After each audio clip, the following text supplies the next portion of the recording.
Okay, Yes. alhamdulillah. Oh, there it is. Okay, I was like, why so low?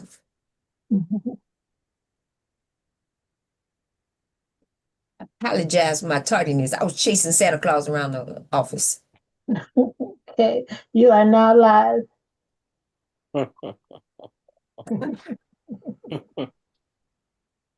Assalamualaikum. Walaikum assalam. Oh, So we're live on YouTube. Hola, hola, hola, hola, hola. Assalamu alaikum. So I have something Walaikum special for assalam. you all today. First, Brother Fleming, you want to open us up, and then I have something special for you. All right, then, alhamdulillah. A'udhu billahi minash shaitanir rajim. Bismillahir rahmanir rahim. Alhamdulillahi rabbil alamin. Ar-Rahmanir Rahim. Maliki Yawmiddin. إياك نعبد وإياك نستعين اهدنا الصراط المستقيم صراط الذين أنعمت عليهم غير المغضوب عليهم ولا الضالين آمين.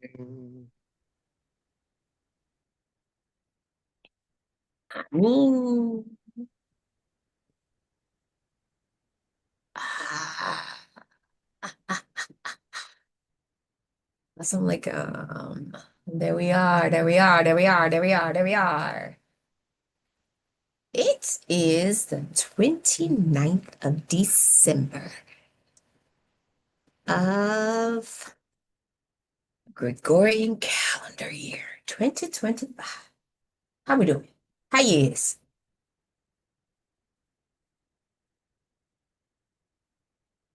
How you is?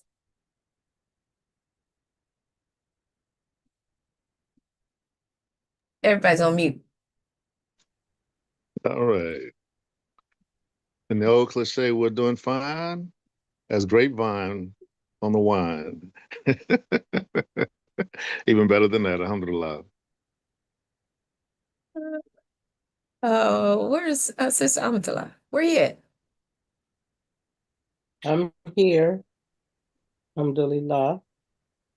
I have to excuse my voice that has some health challenges. But alhamdulillah. Allah blessed me to wake up, and I'm grateful for that. Alhamdulillah. I That's might go on mute a couple of times because I don't want to cough into the microphone. yeah, we don't want that. Yeah, we don't want that. So, this is the last program of the calendar year. So, we wanted to do something a little bit different, and we're going to do a look back on the year. And to do that look back, I decided to do something a little bit different. And that is, we've done a lot of interviews. We had a lot of special guests. We've had a lot of interesting topics that we've talked about or we've spoken on. And so our special guests today are none other than my two co-hosts. My two co-hosts. You didn't know that, but you are. Because I want to know, you are the subject of the look back. First question.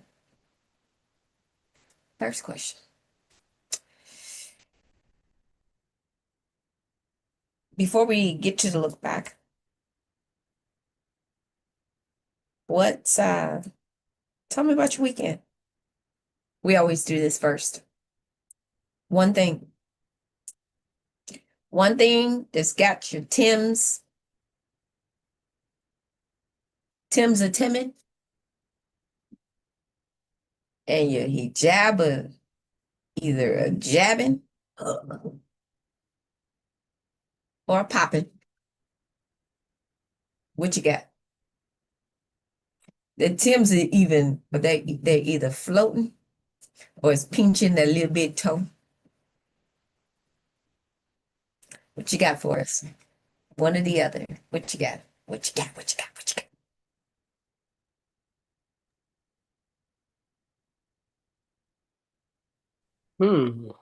Well,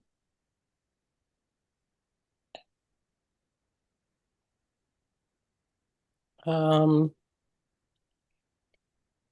my weekend was just trying to go through recovery mode as far as my health and hmm,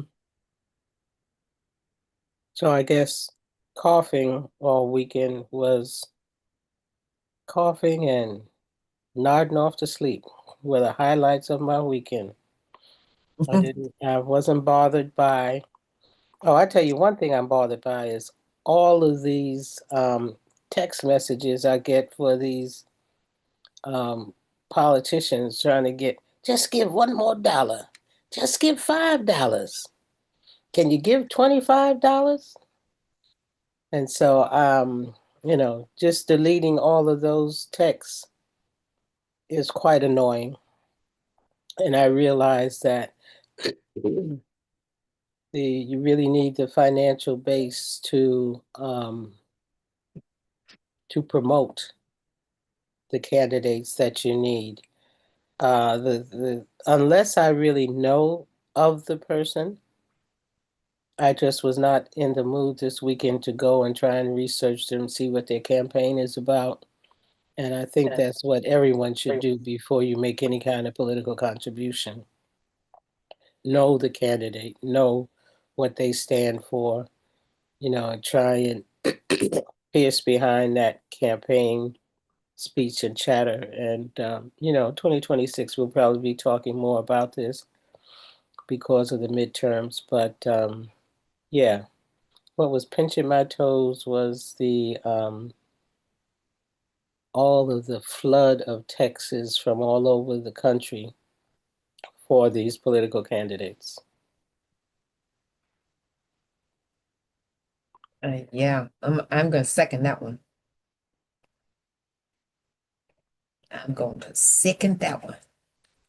I can't even keep up between the texts and the emails. It fills my inbox. Trying to make me buy some more storage. Yeah, the emails. I don't even pay it. Yeah. Yeah, you can unsubscribe and they still send them. Yep. Stop. Just say stop. If you don't want to get any more of these messages, just say reply back with stop. Reply back with stop, and then Yeah, they send you a text from a different number. yeah, because then they know it's a real number. Right. Yeah, I'm ready to just send them a video.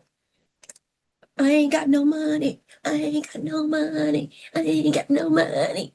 Then they'll stop. I don't even know if that'll do it. Well, what's the Jennifer Hudson song? You ain't got no money. Brother Fleming, what you got for us? You're on mute. Why you waxing poetic over there? You're on mute. Huh. You still on mute.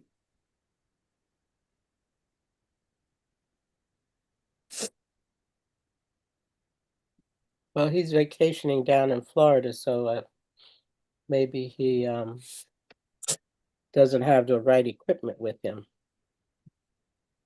No, we just gonna blame it on Florida. You gotta ask him to unmute. I'm not the host, so I can't ask him to unmute. I'm sure he can hear this.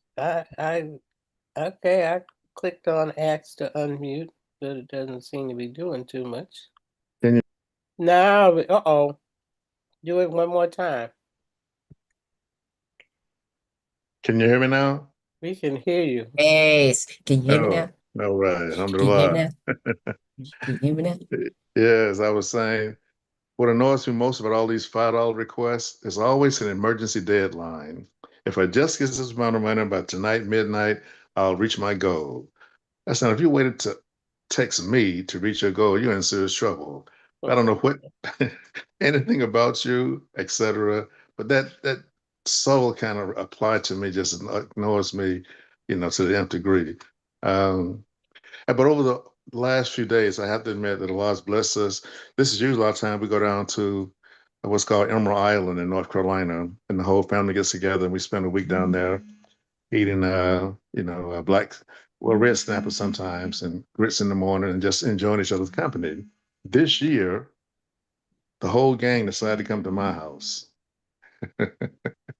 which meant I had to put my chef's hat on and, I spoiled my grandbabies because they all used to get, blackberry and blueberry pancakes for me when they were very young.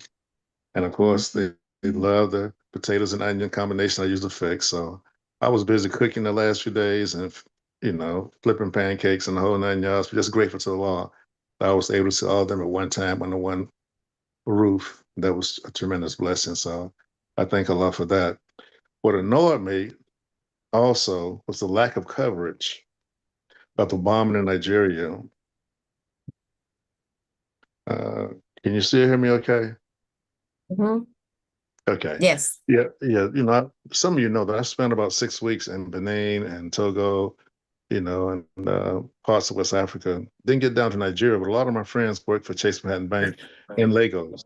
So I know a lot of people in Nigeria, and some of them I went to graduate school with. But for there to be almost no coverage of this bombing in northern Nigeria under the pretense that they were trying to save Christians from being slaughtered, which in itself is like a partial truth. If anyone knows anything about that part of northern Nigeria, the people doing a lot of killing, they're killing a lot of Muslims, Christians, you name it. If you don't agree with their principles or their policies, they're killing a lot of people. So that idea, all of a sudden now you're the crusader for Christians, just also annoys me to the ninth degree. But no one covered it hardly in the news media.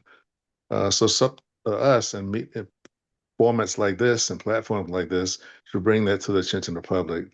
I was hoping somebody elected official would say something about it on some level instead of just buying the presentation of the 45, 47 administration. Uh, and we'll stop there because I'm sure we get into more discussions later on in the program, inshallah. But thank you very much. Well, he Yeah. broadcast, or he broadcast a couple of weeks ago that he was going to start bombing Nigeria. That he was going to go to war with Nigeria because of, as you said, the so-called persecution of Christians there. Yes, I remember that. And Yes. yet, and so then what happens? What his strategy has been, a part of his strategy has been maybe leak out what he intends to do, see what kind of response he gets to. Is there an upcry about it, or does it just kind of slip through the cracks?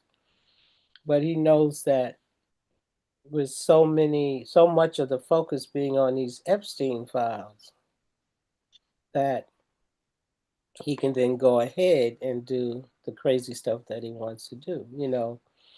Shooting the Venezuelan uh, um, boats, in international waters. All this kind of really aggressive war uh, actions, actually. And the Congress is just absolutely, can't even say asleep at the wheel, because I don't even think they got a wheel. They just, um, they're derelict in their responsibilities Mhm. and the oath that they took as far as Yeah. holding him accountable. It's all about the party line. Whether you're Republican, Democrat, Independent, whatever, it's just the party line, or fear of losing their positions in these upcoming Mhm. midterm elections. That As long as they have that static, or that static that's out there in the public with all of this Epstein crap, then they'll let him slip through whatever he wants to slip through. And there was one bright light over the weekend was the state of Indiana, who refused to go along with redistricting, and the Republicans came on board, about 20 of them, in fact, with the Democrats who denied that plan to be passed. And of course, now they're trying to take any kind of power those people had who were Republicans in terms of authority out of the state legislature.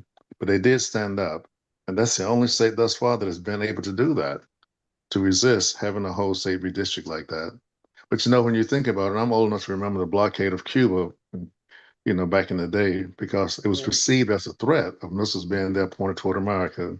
But this idea of you taking over someone's ship from that country because you think the ship who's carrying the oil production somehow is participating in something, quote, criminal activity, is the epitome of arrogance. You just drop down on the ship and take over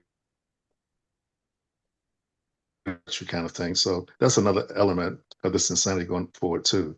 You know, I, Yeah. if someone to do something like that to an American ship, we'd be up in arms. But no one is saying anything Right. about the criminal element. That's international law that's to govern that. Right. And I know a little bit about the Geneva Code, how they're supposed to operate. You don't declare war like that on someone without you get a congressional approval Right. and have it supported, by Congress. But this person, 45, 47, is, I won't even say off the rocks. He's on a whole different orbit, and people are going to have to wake up to that, inshallah. Sure. Uh, inshallah. All right, then I'll turn it back over to our master host, because I don't want to take up too much time. I know she has some guests she wants to bring on, namely you and I. And Yes. Sister Amatullah, you take Yes. something that call. I've So been If you I need doing will to. say, something. I've so been I taking will say this, Mhm, on NPR, as I was mhm. driving home on Friday, NPR did discuss what was happening in Nigeria. Oh, good. And they had an entire discussion. They had a couple of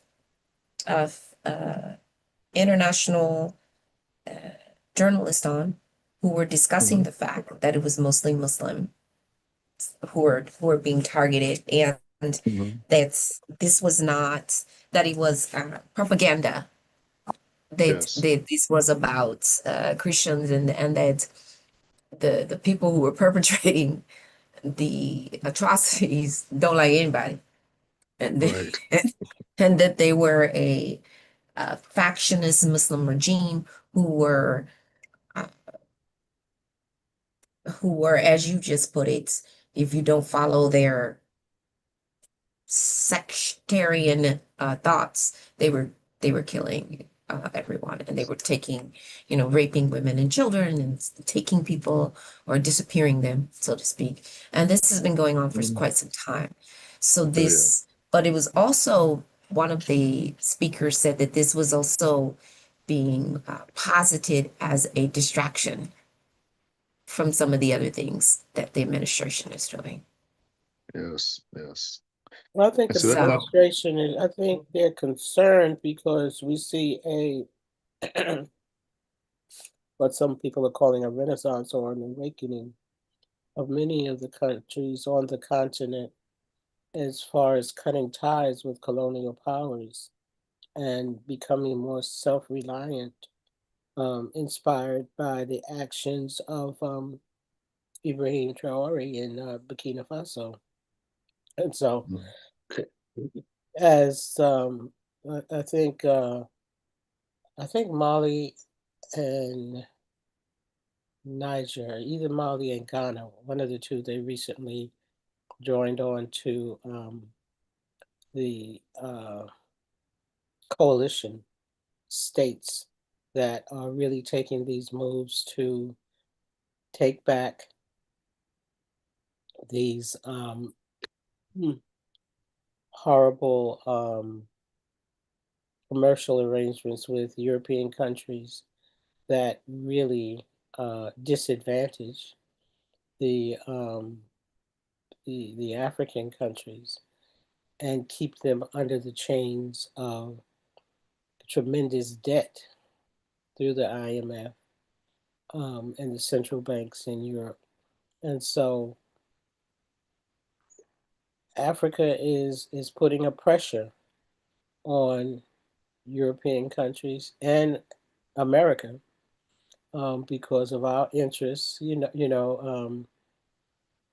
Every time that 47 claims that he has negotiated some peace deal in Africa, he includes in it how he has to get access to the natural resources. Well, many of the countries are not going for that play anymore, and so they're panicking.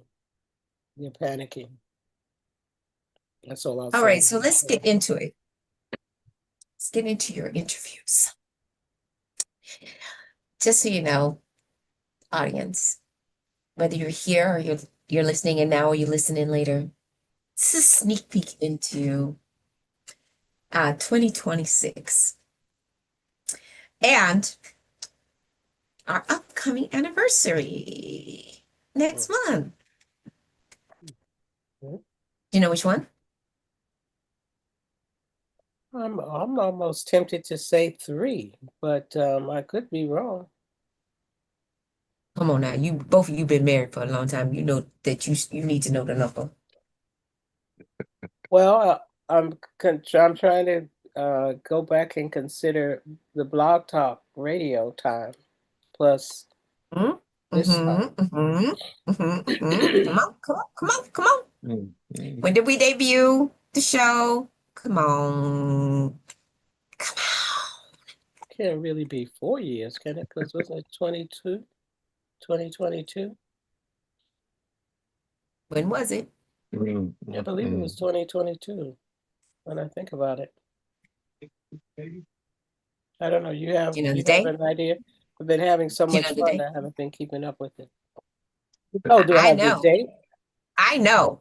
Fleming, do you Okay, know? I sure Do you know don't. Fleming? I sure don't. What? I need to call Miss Cassandra. Oh, wait a minute. Hold it now. You talking about that day? Lord have mercy. Oh my You God. just, Are Yeah. you how talking y'all don't about know the no you talking about the anniversary date of the dates show? The date of the of the show. show. Of the show. How y'all gonna know the date of the show? Oh, Hmm. Well, sure. My mind really went back to when ACGG had a program called ACG in Focus a long time ago. When me and Imam Abu Muhammad started, when the twin servant was actually alive and with us. So that goes back a few decades, actually, just as a separate entity with a separate show of AM360.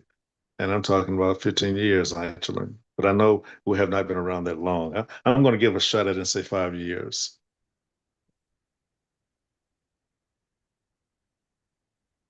I think my 4 is on point, but I just don't remember Okay. what. The exact time. But just um, Help us out, I Cheryl. think Or you we know the had date. Brother Umar on. May Allah have mercy on him. Mhm. Um, I'll say the first Monday in January 2022, whatever that Monday was.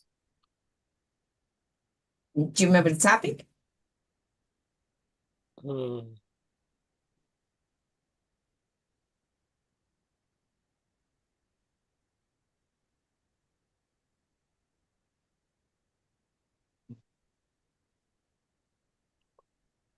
No,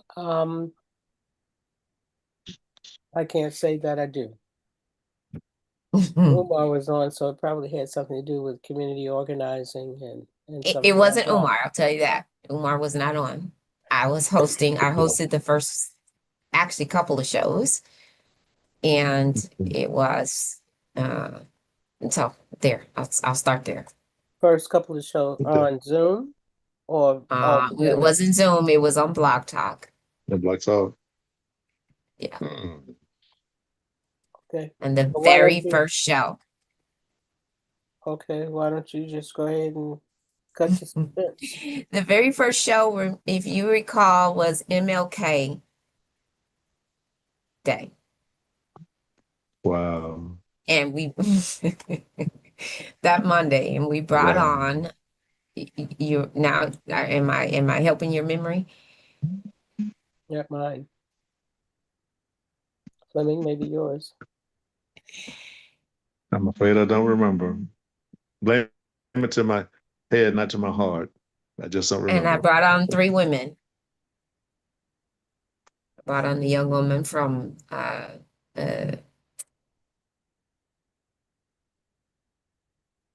Alliance for Girls. Oh yeah, I remember her.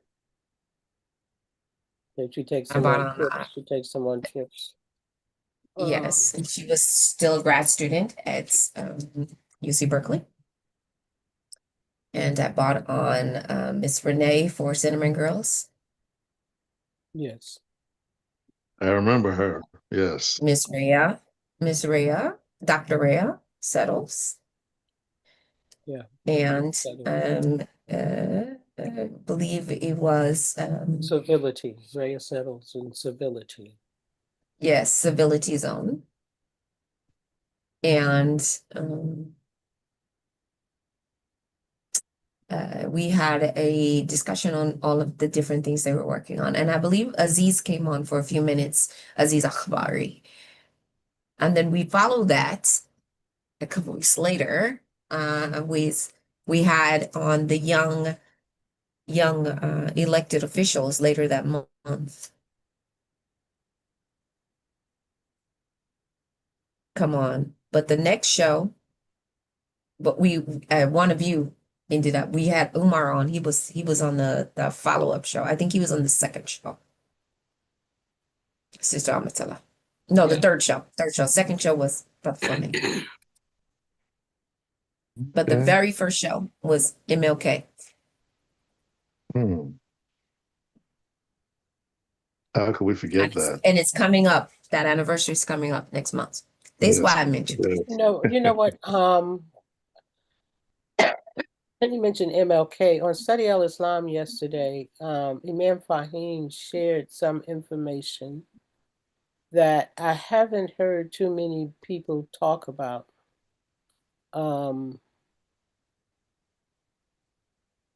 At one point, I had thought, well, maybe I'm imagining some of this in terms of the activity or support of the Honorable Elijah Muhammad in civil rights movement and also some political movements that were happening in Chicago. And Imam Fahim, he co-signed on that yesterday. I don't know how many people caught it, but he was talking about how people in the movement like Julian Bond and others, Jesse Jackson, that when they needed some kind of financial support, that they would come to the Honorable Elijah Muhammad and he would give them support. And not only just financial support, but advice. So I thought that was especially tying into uh, the point that Imam Abdullah Alain had made in terms of how civic responsibility, how that is really um, a part of our religious responsibility or ibadah, worship, religious worship, to be engaged in the activity and the affairs of our community. So I thought that was very interesting point that Imam Fahim Shuaib made yesterday. And if people get a chance to see the replay of the Study Al-Islam program from yesterday, there was a lot of good discussion, good questions um, that happened as far as the whole question of educational institutions and building infrastructure. Sister Fitcher announced that for 2026, she wants to focus on building infrastructure in our community and especially in the area of education, Islamic education.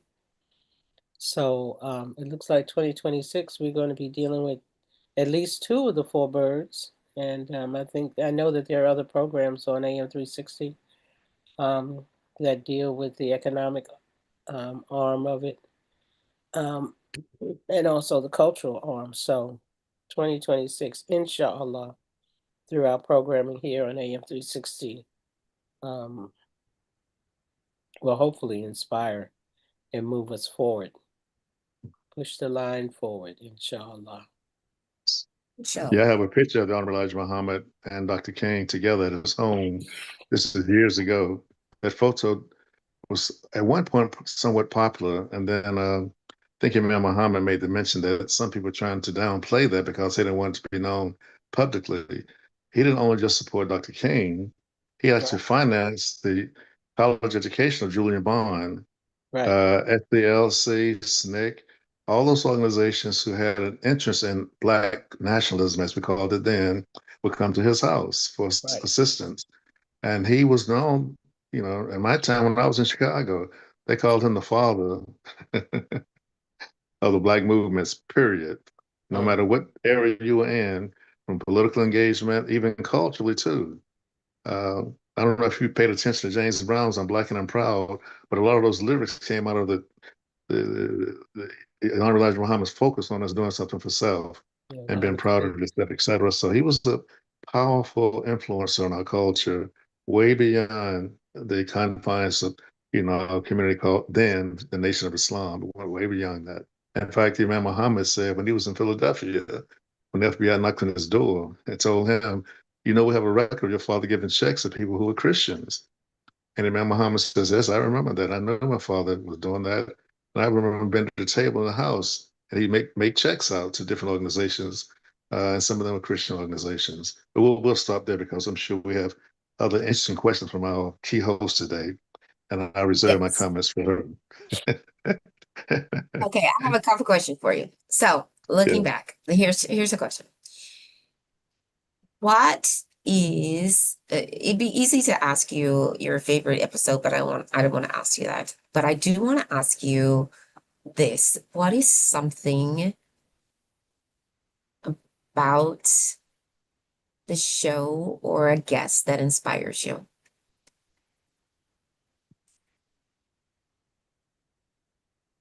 Either something you learned, person, a topic that inspires you. Mhm. And please don't get all philosophical. Get some good. Give us some good. I don't know why you're so opposed to philosophical bits. Because I want some good. I'm trying to get the people some good. Yeah, okay. Good. Oh, well, I'm gonna let my sister rest her voice for a minute. I'll go first on this one then. But what comes to mind immediately, the brother who gave the information about the need to have final rights in place before you return to Allah. And he was very detailed and the different means of doing that. I can't think of his name right now, but I think he was more acquainted with you, Sister Cheryl, than the rest of us. But he was very William Muhammad, detailed. Yes, yes. Very William William detailed Muhammad. on William Muhammad. On he been in it, or been William. in this for 20, maybe 20, 25 years. Had Wow. spent a little time in New York, etc. But very well versed in the financial aspects of that whole movement and was open to people calling him, inquiring about matters. In fact, I asked him about key man insurance because I've been in a lot of discussions on all the messages and centers having at least key man insurance on the imams to have some coverage once they return to Allah. And that's something we've been pushing for a long time in North Carolina to make sure everybody's at least covered with the minimum expenses, which is the least we can do, not to mention a policy for the family to have something to rely on because all of us return to Allah, it's just a matter of time and on his clock. But he was very, very open, very informed, and I learned some things that I did not know about, you know, different aspects of insurance, some things he would never invest in. So I like this overall presentation. Uh, so that one comes to mind immediately. Mm, Great. Wonderful. mm. Madam?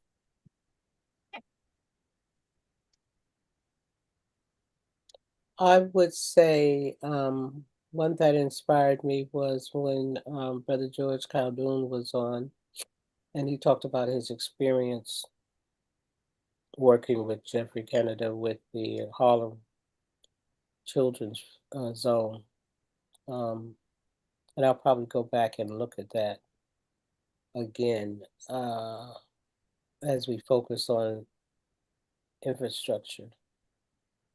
And some of the points that he made as far as the approach that they used in going to the people that they plan to serve and finding out what they wanted, what they saw was their need, and then building their program around that need that the community members identified. And so that was very smart of them to do it that way.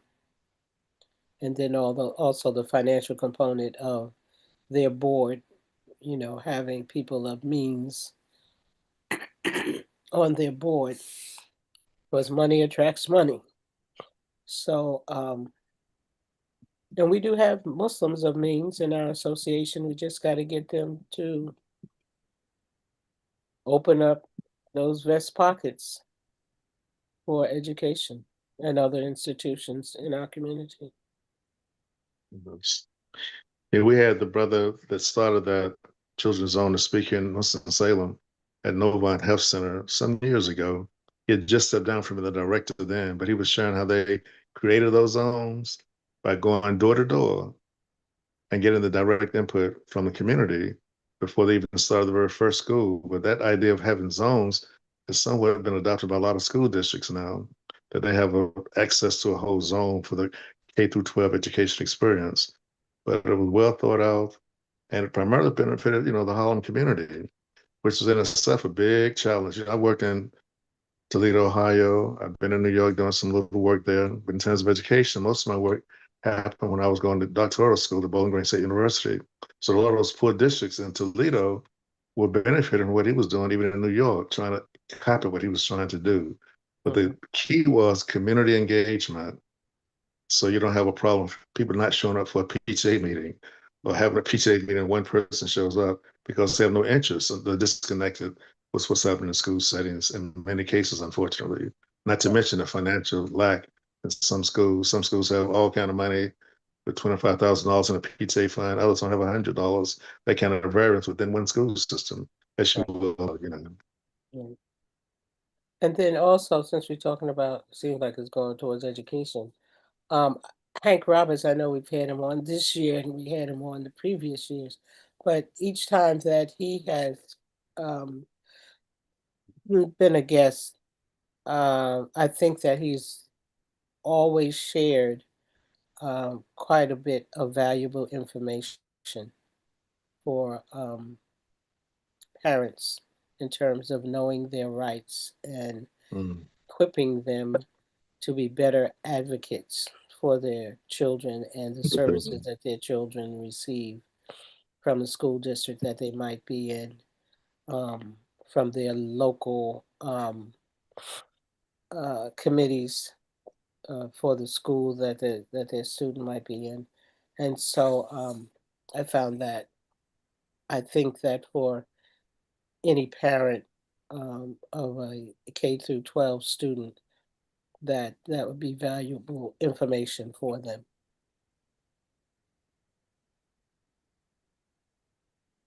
Okay, good. Here's one for you.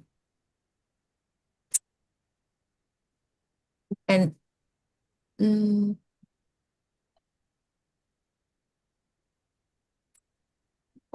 so let me preface this with this. So I am a big fan of NPR. I listen to different stations from all over the world on NPR. I listen to them in different languages. And there's a particular show that I like with that's with Rachel Martin with what it's called Wild Card. And the way the show is that she you pick a card. She has three different kind of rounds. Round one has talks about memories. Round 2 talks about insights. Round 3 talks about, I think, beliefs. And you can, when you pick your card, you can, she interviews, like any of her interviewees, she'll ask them a series of questions. But the way it works is you can pass on a question if you don't like the question. And you can choose to answer a different question.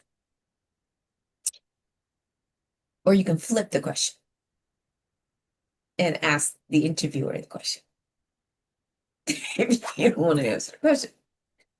And you just learn so much about the interviewee. She was interviewing Nikki Giovanni, and this has been some years.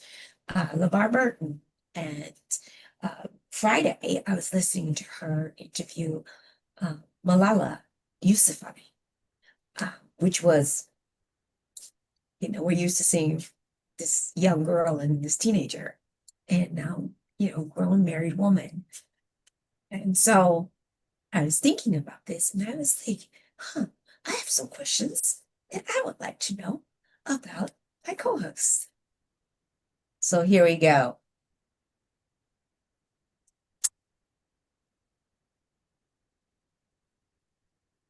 Thinking about some of the shows or some of the topics, tell me, has your idea of what it means to be a quote unquote good person changed over time? Again, not the philosophical answer, the real answer. Why can't the philosophical be real? No. No, because a lot of times, I mean, I I answered the don't know. question. I No. just live in I this, gave you I the live in answer this to the world question. where, No. I gave you the answer to no, the question. No. I know, but here's where I come from. I live in this world where, and this is why I say this. So, and I don't want anyone to get offended by this, but this is where I say this. I live in this world where people give me, I call it UOG answers all the time. University of Google answers all the time. Instead of just human answers, not the answer you think people want to hear, not the answers that's steeped in whether it's political or religious or dogma or any, just your answer, just real people answers that people can hear and cling on to it and be like, yeah, that's my experience too, or that's what I'm looking for. And that's why I say it like that, because a lot of too many times when we're speaking to people, and not you personally, so I'm hoping nobody takes it personal, we do this thing where we're trying to be perfect at our answers. And I'm saying we as the universal we, rather than, yeah, I discovered that, and my daughter says this to me all the time, Mom, not everyone's like you. And so I have to remember that. So I catch myself sometimes when I'm expecting, when she says something and I was like, I can do that. And she said, I know, but not everyone's like you. And I have to remind myself of that. So that's what I mean by that. So the question again is, has your idea of what it means to be a good, quote unquote, person changed over time?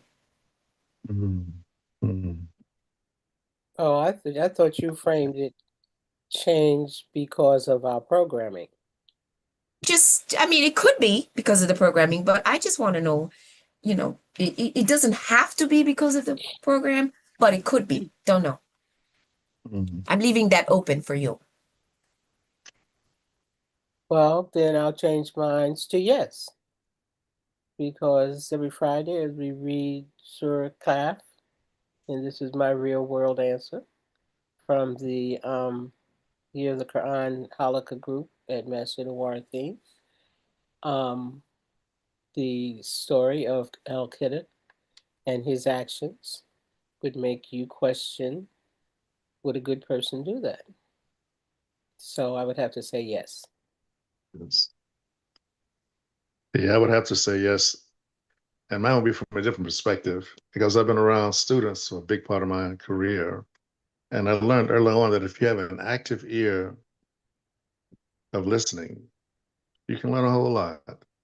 And you can also be heard more so if they know you're really listening to them. And over the years, and I'm talking about 30 years in the classroom plus, the most important thing for the average student is someone who wants to listen to them sincerely. And I'll be even more specific. This has been maybe 15 years ago. I noticed a young lady in my classroom putting her head on her desk every other day. So she went from an A student to almost not caring about class. So I asked her, could I speak to her privately after school for 5 minutes? And she shared with me, she said, Miss El-Amin, my mother walked out on us and left me and my 6-year-old sister in the house by ourselves. So I've got to work. I don't know where my father is. So here's a child in high school. She was only maybe 16, if that old, because we transferred her to a different school the next year because kids can be very cruel sometimes. They knew what was going on. So they called her mother $5 so and so because she was addicted to drugs, bottom line. But it was a child who was really trying to be a parent at 15 or 16, taking care of her 6-year-old sister, no father in the picture. And so collectively, we had a little meeting to Glenn with some of the counselors and transferred her to a school called Carver High School, where we knew the counselor would sort of take her in and counsel her, et cetera. This young lady ended up graduating, went into the Air Force, got all kind of stripes, you name it, all kind of honors, came back to the school maybe 4 years later, and identified those teachers who were listening to her that made a difference in her life. And had that trajectory not happened, she said she didn't know where she would be, if she would even be alive. So those kind of experiences sort of stay in your heart that you don't ever, forget. And it causes me as a person to grow. So I know that there's always room for improvement, no matter what phase of life we're in our journey. Uh, and life is very, very short, even though we may be around for for a few decades plus, some of us. Uh, Even my 51-year-old son, he came through with his two daughters, both of them in college. Like one will graduate from her school in California in May. We're going to all show up out there to support her graduation. His other daughter's up in New York at design school, because that's her interest level and her passion. But he was saying, Dad, at 51, now I understand some things you was going through when I was a little knucklehead at 12 and 13, and you had to snatch me up in the air one time to get my full attention. I said, yes, son, it's just a matter of time. You live long enough, you'll realize that life is not, as they say, a bed of roses. As our famous, poet would say, life has not been a bed of roses for me. And, things will fester sometime out of your control. But that's my response, just in terms of an educator. And I know that when I first came out of the first graduate school I went to, my professor told me, he said, El-Amin, you're going into an environment where you're 25 and the people you're going to be dealing with in their 50s. Just think back to when they were 10 years of age. Because our research suggests this: when you're 10, you have a good idea of what's right and wrong. And that's when your value system sort of kicks in. So what were their value systems when it comes to economics, politics, et cetera, cultural experiences when they were 10, and compare that to your experience when you were 10? And there was a world of difference. So you got to be able to see that to communicate with them effectively and to hear their position on matters. And that stayed with me. And it bettered me quite a bit when I was working on Wall Street. So there's opportunity to learn every day if you're listening, active listening, and not just hearing. And I'll stop there. I've talked long enough.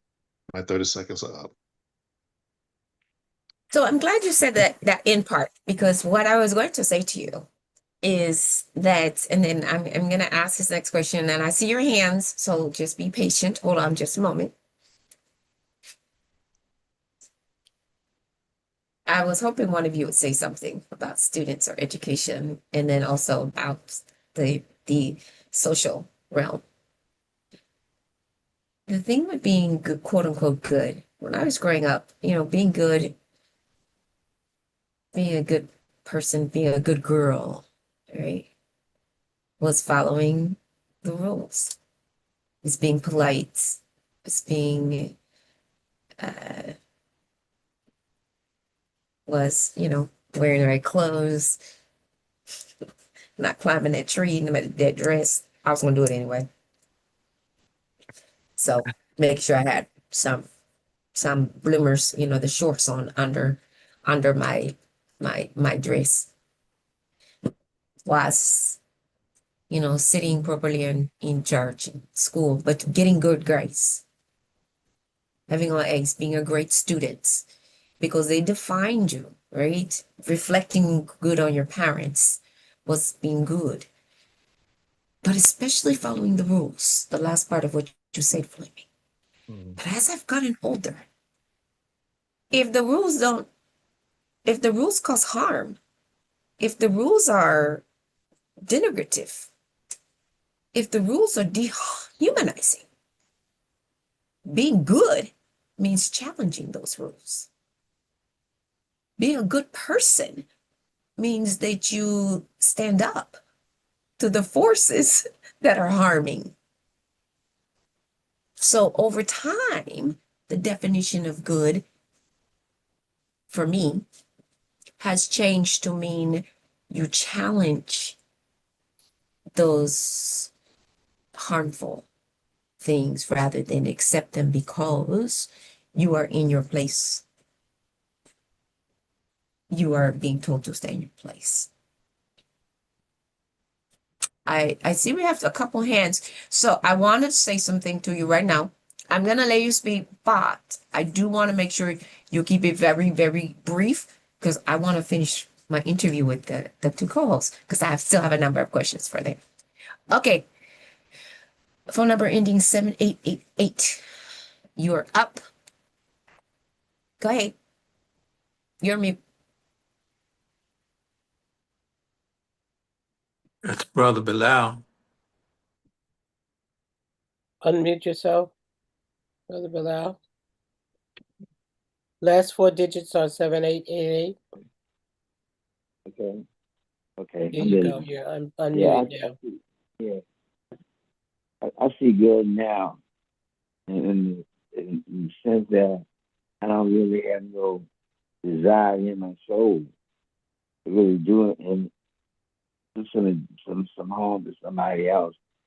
I also realize that I have an obligation, not as much as I can about the people of good character and then outside of religion, and to follow the leadership and now what to do wholeheartedly because I accept his fraction of the Quran and the Sunnah of the Prophet.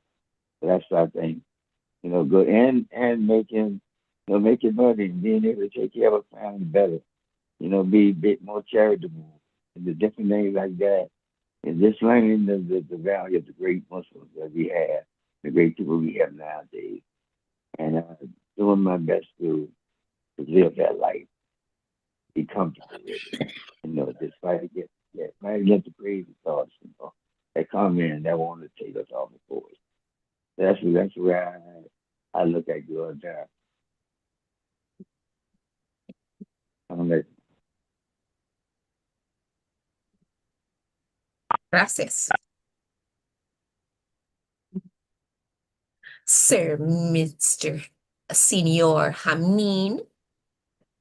Hola, hola. Assalamu alaikum. Thank you. Thank you.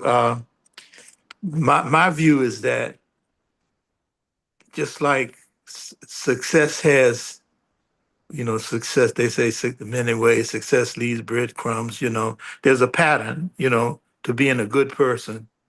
You can, the opinion of that should be grounded in some reality, informed reality, and that scripture as well as history identifies those individuals in terms of being a good person. We're told uh, how the best people are those who are most useful to the group, the social group, to society, and so we don't have that kind of atmosphere right now. People are doing my thing, and a stupid misuse of freedom, making ignorant protests in terms of freedom of behavior and thinking, putting stupid ideas out into the atmosphere that are not grounded. So I'll stop with that. Thank you. Mm. Thank you. Thank you. Thank you. So, yeah, I go back to one of the sub themes of our show. Life is all about perspective. You ready for the next question? You ready? Ready? Yes. All right. Let's try this one. Along those same lines, do you think people are generally, and this is like now, good or bad? Do you think people are generally good or bad? Mm. Is their environment or people just good or bad? Mm. I ain't talking about born evil or good. I'm talking about, do you think people are good or bad? Generally speaking. Generally speaking, I think people are good. And unfortunately, I think more attention is given to those who are bad to try and make that the norm. Mm. Yeah, I'll answer that in two ways. It's like I always try to remind when I was in the classroom, you cannot get the world news in 30 minutes of TV exposure. There's no way in the world to cover the world in 30 minutes. So what they present to you in terms of pictures of the world is never the whole story. So I'm convinced that there are far more good people than there are bad. It's just the pictures we see in the media, et cetera, will make you think that it's just the opposite. Uh, and I'll use one simple example. The Muslim who took the rifle from the man on the beach shooting innocent people on the first day of Hanukkah, he was shot twice. I had no idea that was the case. I just saw the Sunday morning show about that. No, this morning, not Sunday morning, today's Monday. They interviewed him for the first time, and he was saying what motivated him to help was in his soul. He saw so many people being killed, and he did not want that in his soul. So he literally took the rifle from the guy doing the shooting, and they asked him why, and he said he just could not allow innocent people to be gunned down like that in front of him. And there were far more people being gunned down than the media was presenting. And he said, for what? They're human beings just like me. And that's how he answered the question. Why did he do it? He said, because I don't like to see human beings suffer. And in my soul, I would be adding to that instead of if I didn't do anything. But just to arrest that guy like that with a rifle in his arm, to me was phenomenal spirit that he had to take action and use his hands to change the situation instead of just talking about it or praying about it, etc. That's a small example. A lot more good people in the world than there are those who are committing acts of some kind of heinous crimes, even including 47. And I'll pause on that. That's my 30 seconds, and I'm over to it. That's a good segue. That's a good segue into the next question. So with that, because that was a stranger doing something out of, true altruism. So what's a moment when a stranger made you feel loved or cared about? Oh boy. I'm going to take 15 seconds, I hope. Just put me on the clock. The year Don't 1970. make me break out the clock. I'm gonna break out the clock. Break out the clock. Break I out the want to say the clock. year was 1972, approaching 73, but I'm on the highway in the state of Iowa. I just left Peoria, Illinois, trying to get back to campus in Mount Vernon, Iowa, Cornell College, right? I'm a student, but I'm dressed in a long maroon coat with fur on the collar and ran out of gas. Now picture this. I'm on the highway out of gas in my little Corolla station wagon. Cars flying by. It's dark out there. A farmer in a red pickup truck, happened to be Caucasian, stopped. Sir, can I help you? I said, well, I'm out of gas. If you have a gas tank, I really appreciate it. He said, "Begin in." I'm saying, good God Almighty. At that time, my mind was that this guy happened, he qualified to be a certain bad person, because you know what we call people at that time, right? Of that hue. This farmer took me to his house. He was a farmer now. He had a whole big tank of gasoline that he used to provide fuel for his tractors. Filled up a 5-gallon can of gasoline for me, asked me that I wanted a cup of coffee. He said, "Sir, I'll wake my wife up and get you a cup of coffee if you need one." I said, "No, sir, don't you even think about it twice. I appreciate you getting the gas for me." Took me back to my car now, put the gas in my car. I think that little Corolla then only cost about $8 to fill up. He put 5 gallons of gas in the car for me. Wouldn't I take a dime? I said, "Oh, Allah, there's got to be something wrong with calling all these people devils. This is the most courageous thing and kindest thing anybody's done for me in my young adult life, because he didn't have to stop at all. Most people didn't. So what are you trying to tell me about my mindset in this phase of my life?"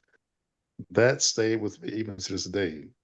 And he would refuse to take even a quarter from me. I said, "Look, I can write you a check, but don't cash it until next month," because I won't have any money. He said, "No, no, no, no, I wouldn't charge you a dime, sir." But just an idea. Now, how many of us would stop on the highway, especially given the climate we're in today, and do something like that?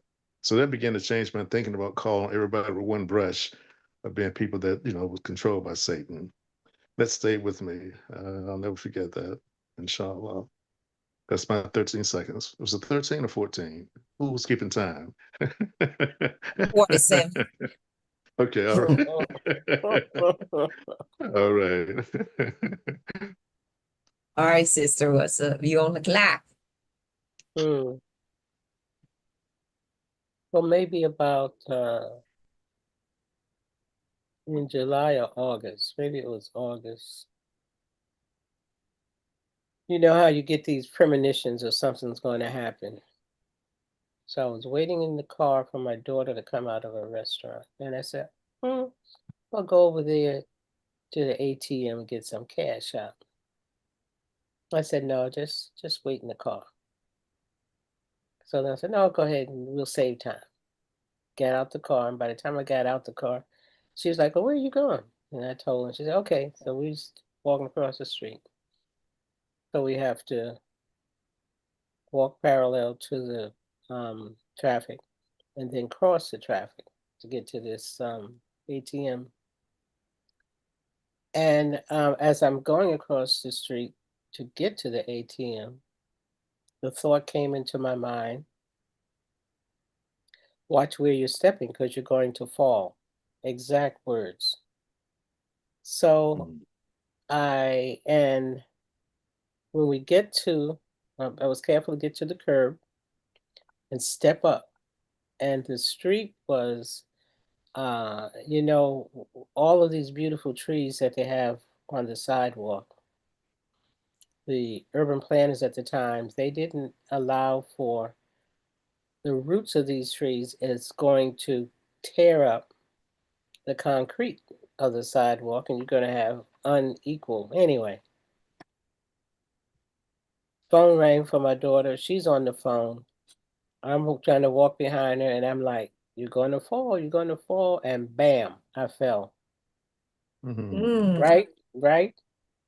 I tried to hold on to a no parking or street sweeping sign or whatever, the pole, missed the pole, fell, hit my head on the back of my head on the curb.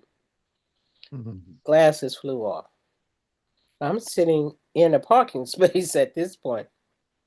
And so my daughter, by the time she realized what was going on, she's like, who me, who me? So the two of us are in the street. Cars came and people stopped. A guy coming from the other direction in an SUV. He said, well, you folks need help? People walking on the sidewalk. Do you need any help? And so, of course, I'm just like embarrassed. I'm dealing with, do I need help or what has happened? So then finally, two gentlemen walk up, and one guy was just something about the way he said it. He said, do you need help? So I said, okay. He said, okay, well, we're going to help you to get up. And when he and the other guy came to me, then a woman driving past in her car, she pulled over to the curb and she came back. She said, "Well, I think she said she was a physical therapist and whatnot. Do you need me to help you to get up or whatever?" And she went to the trunk of her car and she pulled out some kind of device that you help people to get up with and whatnot. And it turned out of these two guys, the tall one was an emergency room doctor. How does the law take care of you, right? And so, Mhm. they asked me like, what day is it? To see if I was really out of it or how seriously I might have been hurt since I hit my head. But anyway, the thing that impressed me about that whole scenario, I tell you, I lost my witness. People driving their cars, stopping, people walking by. It wasn't just one stranger, it was like a community. They were just concerned to see someone who was in distress. So that was the most recent thing as far as the kindness of a stranger. Beautiful. Beautiful. Well, now it's our time to ask you the question. What has been your most kindest thing you've incurred, Sister Honorable Cheryl, recently? Oh, you gonna flip the script? Yeah, I'm gonna flip That's the true. Flip land. the script. Flip I the shouldn't script. even told you that rule. I should not have told you that rule. I've had similar things as Sister Amatullah with people assisting me, especially when I'm at the airport or things like that. I um most recently this woman was struggling with her own bag at the airport. Right? She had two bags and she had a coffee and she's like trying to figure out how to manage her bag and her coffee and her handbag on her arm. And she saw me um at the get on the shuttle at the hotel. The guy puts the bag on the shuttle. And I had my handbag and my backpack. And then we were getting off the shuttle. And the shuttle driver was like, "Oh, I can't go over there all the way to the check-in." And she's like, "It's okay. I'll help her." All the men get off and run. So, Oh boy. this woman who was sitting there with me, and this tall, just tall, athletic built woman. And she was a little older than me. But she was like, "Forget them. I'll help you." And I was like, "Really?" And she was like, "Because he said, but if you want to wait, I'll circle around and take you over there." Because I was like, I have to get to where the wheelchair is. And I didn't realize the shuttle was going to drop me off so far because you have to like cross over a crosswalk to get to, and this was in San Diego, to get to the other side to where I'm supposed to meet the people from the wheelchair. I was like, am I supposed to get all the way over there with this suitcase? And so he was like, "Oh, I mean, but I have to drive all the way back around, which is going to be another 15 minutes." And she said, "He's okay." She downed that coffee. She said, "Let me just throw this away." She threw it away. And she said, "Give me that bag." She put the two bags back to back. And I was just sitting there and she was talking to me like I was her child. She said, "Give me the bag." She put those two bags back to back. She said, "That backpack's too heavy for you." She took the backpack, she put it on her, and she said, "You want me to take your purse?" No, I was like, "No, I have it." I was a little scared too. "I have it." She's like, "Come on." And she walked with me. And when we got to the inside, I was like, "The wheelchair's supposed to meet me right here." And she said, "Well, they're not here. I don't see them. Let's go." She, she walked inside with me. And she was like, "Which airline?" And I told her American Airline. So we went inside. I said, "Actually, I think they moved me to Alaska Airline because it's American, but Alaska was right." And we get over there and the wheelchair people were not there. It's really early in the morning because we had a 6 o'clock flight. So it's like 5 o'clock in the and so they were not there. Nobody was coming. And she said, "I have time. I'll wait with you." Mhm. Really? What's And I fine? said, tell me your name. She told me her name. I told her my name. She said, I'll wait with you. I have time. And I was like, oh, okay.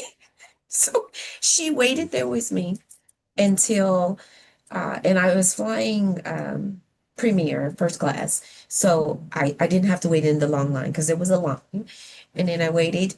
And then there was somebody in the line. She said, excuse me, do you mind if she goes in front of you? He said, no. And I said, well, you don't have to do that. She said, no, no, no. Do you mind if she goes in front of you? Because she's supposed to be taken care of outside.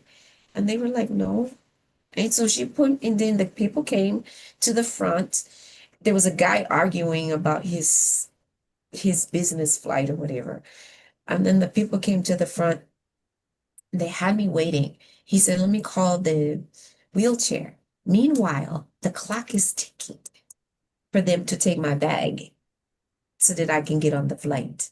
But they didn't take my bag. And she's telling the guy, you have to take her bag because she has a flight. And she's like arguing for me. And I said, yes, okay. But bottom line, that lady Rachel was a gem. Her name was Rachel. She was a gem. She didn't have There you to. are. She advocated And for you. she did. And I was like, I mean, she didn't have to. Because sometimes you can feel invisible at the airport, especially when they're closed. It's like, okay, why are you not out here? They were making all kind of excuses. Um, I ended up, uh, even though I was there an hour and a half before, I ended up missing the flight, and they had to put me Mm. on another because of the wheelchair service. Oh. Wow. Hmm. Yeah, Mm. the wheelchair service. And I mean, she did everything she could, but and then just recently I got a note from. I mean, the second part of that is that the manager at the counter started advocating, and she was really upset because the wheelchair service is not part of them, it's part of the airport, and they didn't come in time. So she was writing this note, and she said, we're going to make it right. And remember, I was flying first class. So I Mm. was upset, but I wasn't hollering at them like the guy next to me was hollering at them because he was missing a flight. He didn't need a wheelchair. He was just a business guy who was been there since the day before. And I just got a letter from the airlines this weekend saying that they violated the law because I told it. I was really quiet about it. I just said, you know, the ADA says you must have wheelchair service. I just want to leave it there. And so she wrote it up and all of that, and they got me on the next flight. But it was business class. It wasn't, which not to be snobby about it, but it is what it is. And so she sent a note and she did what she did. She advocated for it and she sent it to the airlines. They sent me a note. But that Rachel lady, eh, and she was talking about those men too. How you gonna run off the flag? How you gonna run off the shuttle? I don't care about your flag. They just ran off. She was like, Well, give me the bag. those early morning business commute flights is every man, woman, and child for themselves. I remember that. Tell me about it. But the kindness of a stranger, and she was not a stranger after that because we exchanged information and and we'll see each other on that run to LA Yeah. and LA, San Diego. Mm. I often see the same airline attendants when I get on those flights. They remember me. So those are easy. But anyway. All right, next question.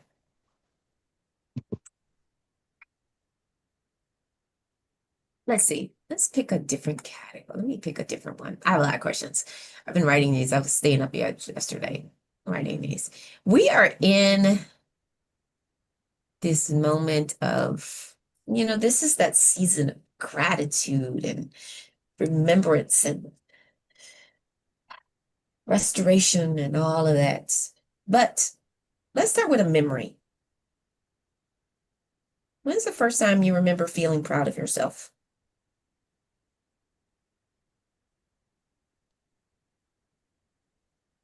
Mm. Mm-hmm.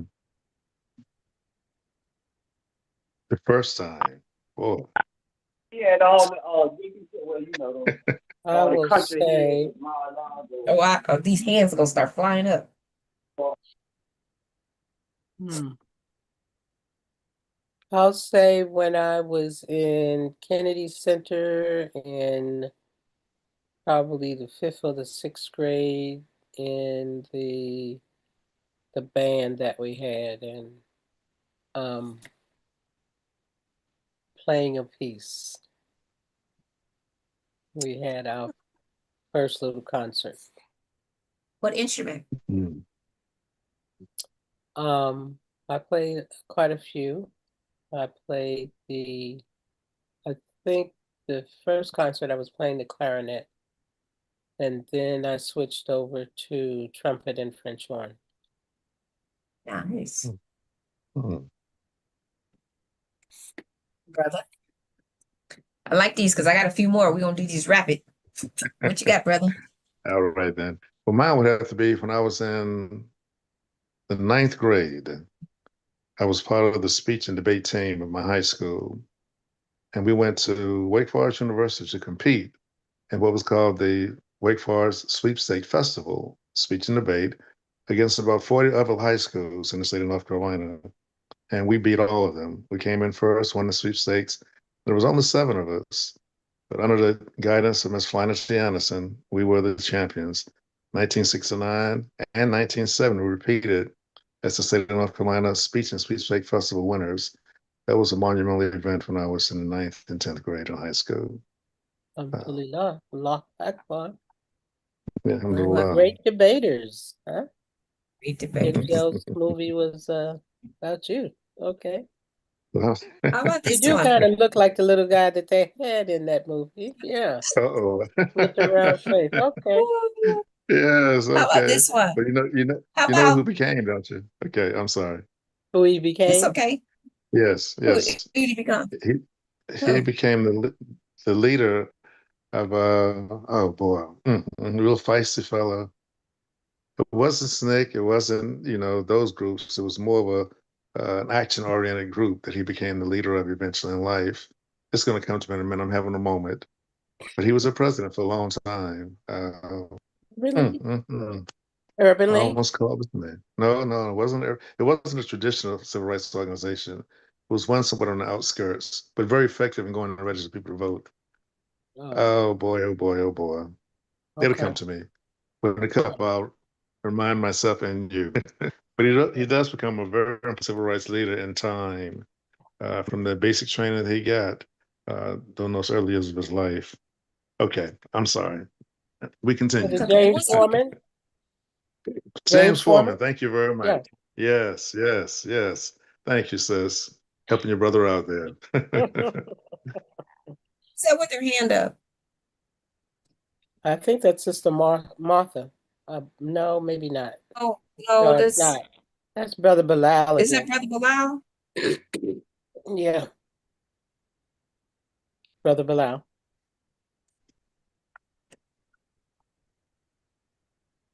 Do you want him to unmute himself? Yeah, go ahead. Unmute yourself, Bilal. And speak up because the last time your volume was a little low. Oh, alhamdulillah. I was I was staying in the housing project in New Orleans, and they had this dude. He could really fight good called Pee Wee, and he was a bully. And they had a young man who stayed like across the course with me. He was the only child and everything. He was during that time he was light skinned, a certain kind of hair, and he we was going on to school, and he started picking on the dude, and I pushed him. I said, "Fight me, man." And it was like I was just a natural person. I wasn't no bully or nothing like that. But I looked at him as being a bully and a coward and just come on and fight me, leave him alone. And that's why I really felt good about myself. And also I was in the operetta. I think I was 7 years old. I was like a Chinese elf doing a dance, uh, going around tree and picking up leaves and stretching them and throw them. those two things that I feel proud of in life. So that was the beginning of your creative path, huh? Brother Bilal, the operetta? Yeah. Hope Alhamdulillah. y'all Those good. those kind of those kind of Yeah. activities are really important in the young child's life, definitely. Thank you. Okay, thank you for sharing.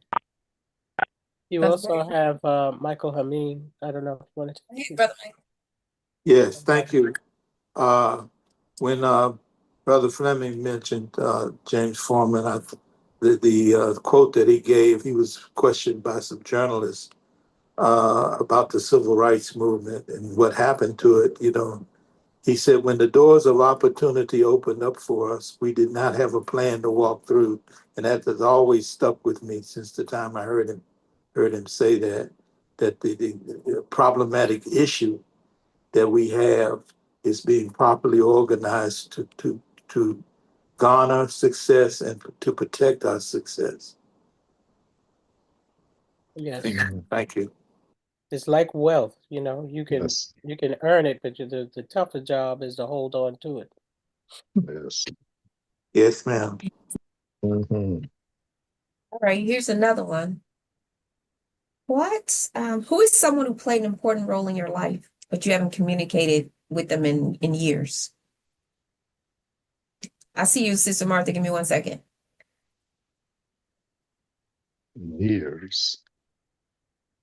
Someone who's played an important role in your life, but you haven't communicated with them in years. I would have to say a classmate of mine who just retired from teaching in California, in fact, as a theater teacher. We were in high school together. He taught me how to tie a tie.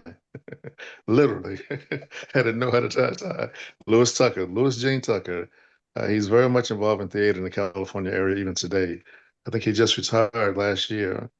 But I haven't heard from Louis. I graduated from high school in 1970. So it's been a few years. But he always stands out because he was the one who taught me how to tie a tie, and we were very good friends and did a lot of theatrical work together, even in high school. Louis Jean Tucker. Yeah. Got it. Sister? Okay, that was a little challenging.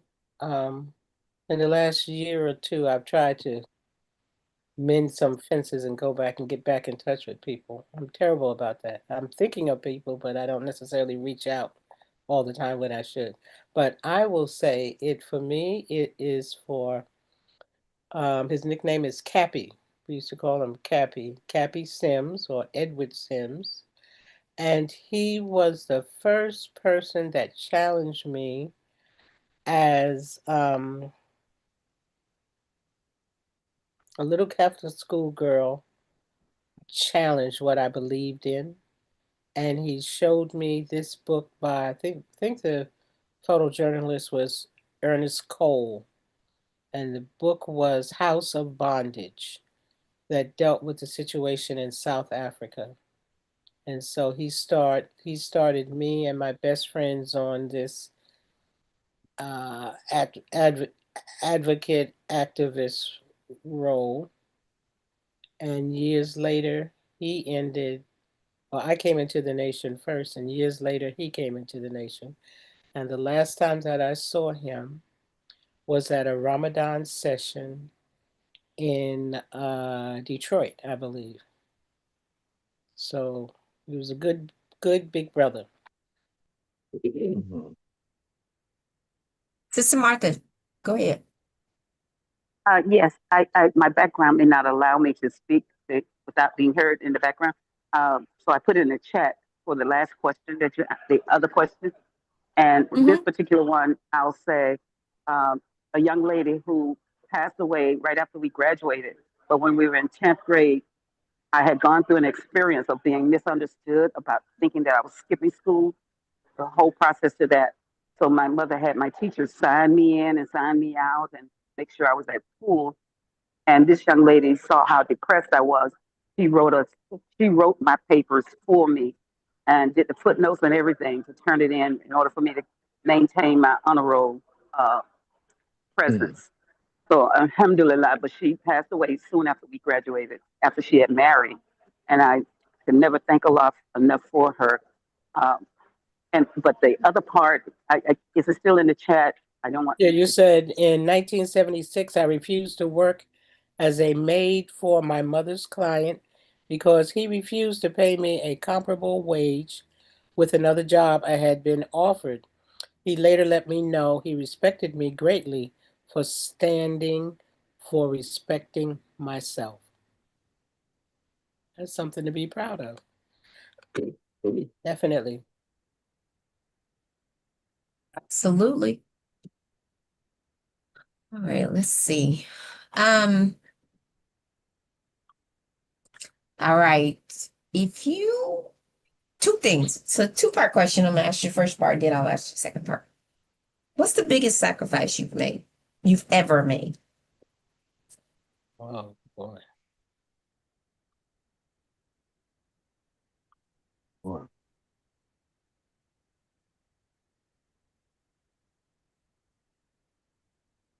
Mm-hmm. I know you was coming to get interviewed, did you? Did you? Did you? You know? I would say Oh, working in man. the Nation of Islam and working at the Muhammad University of Islam in New York.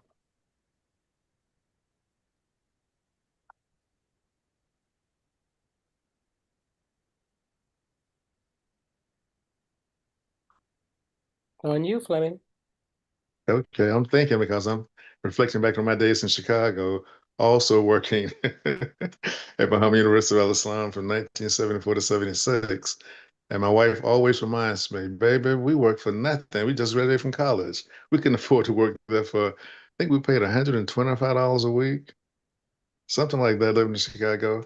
And I'll never forget, my sister principal made me $25 more when she heard that me and my wife were sleeping on a quilt at 8700 South Merrill Street in the Chicago weather. He said, baby, you got to get off the floor.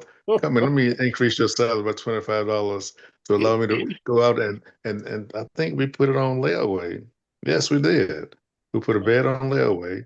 And by the grace of Allah, we finally bought us a bed and eventually other parts of furniture for the house. But we were just so real just to be there to help, as we said, the land build the nation. So that experience looked rough then, but later on, when Imam Muhammad got us our official, nonprofit status, they sent us a little check, and it helped us get our first house eventually in Winston-Salem, North Carolina, as a down payment anyway. So it worked out by the grace of Allah. But that was a tremendous sacrifice.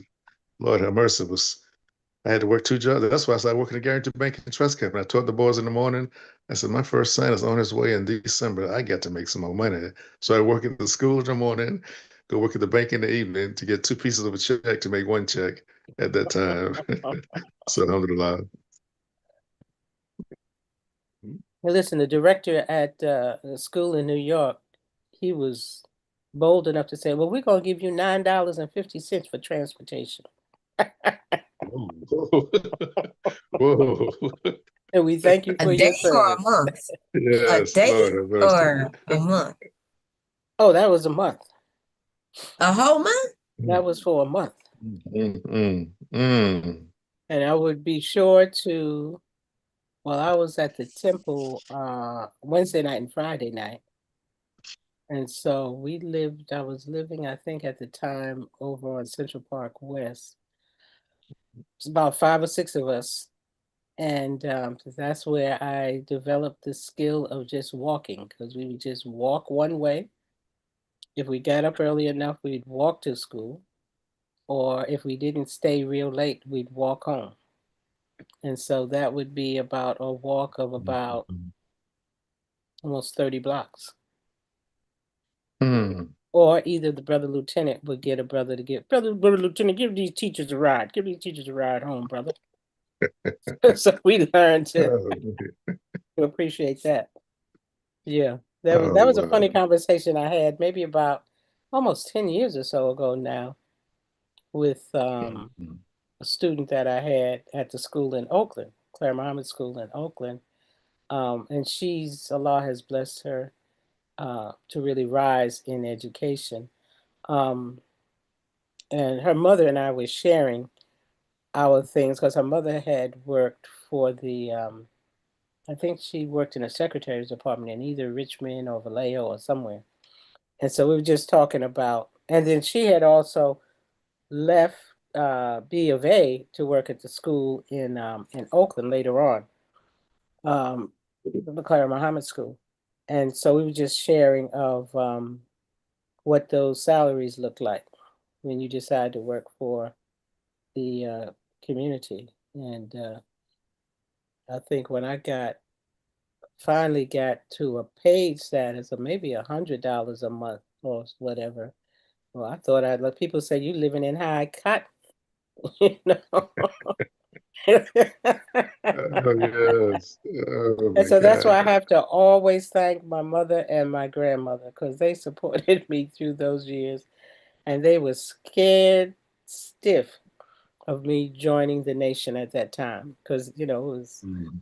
um, within 4 or 5 years of Malcolm's assassination. So I can remember when I told my grandmother that I had joined the nation. She said, "Oh Lord, child, baby, those people don't let you leave. They're not gonna let you get out alive. You Mm, can't mm, do that." Those people. mm. But she supported Yes. me. She and my mother, they supported, they helped me. So All right, let's alhamdulillah for see. parents. Yeah. Alhamdulillah. Yes, alhamdulillah. Ooh, My father-in-law he pulled a pistol out on me. I was dating then my wife today, and had the nerve to tell him and his wife that I was a Muslim, and Cassandra wanted to go to the temple with me to hear.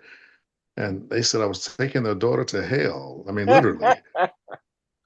And man, he pulled that little 38 out and put it on the table. heathen. I held on. I held on. Alhamdulillah. 50 What kind of years. Oh, heathen you done brought to my and house? you have the nerve to sit in my living room and take my oldest daughter. Oh no, son.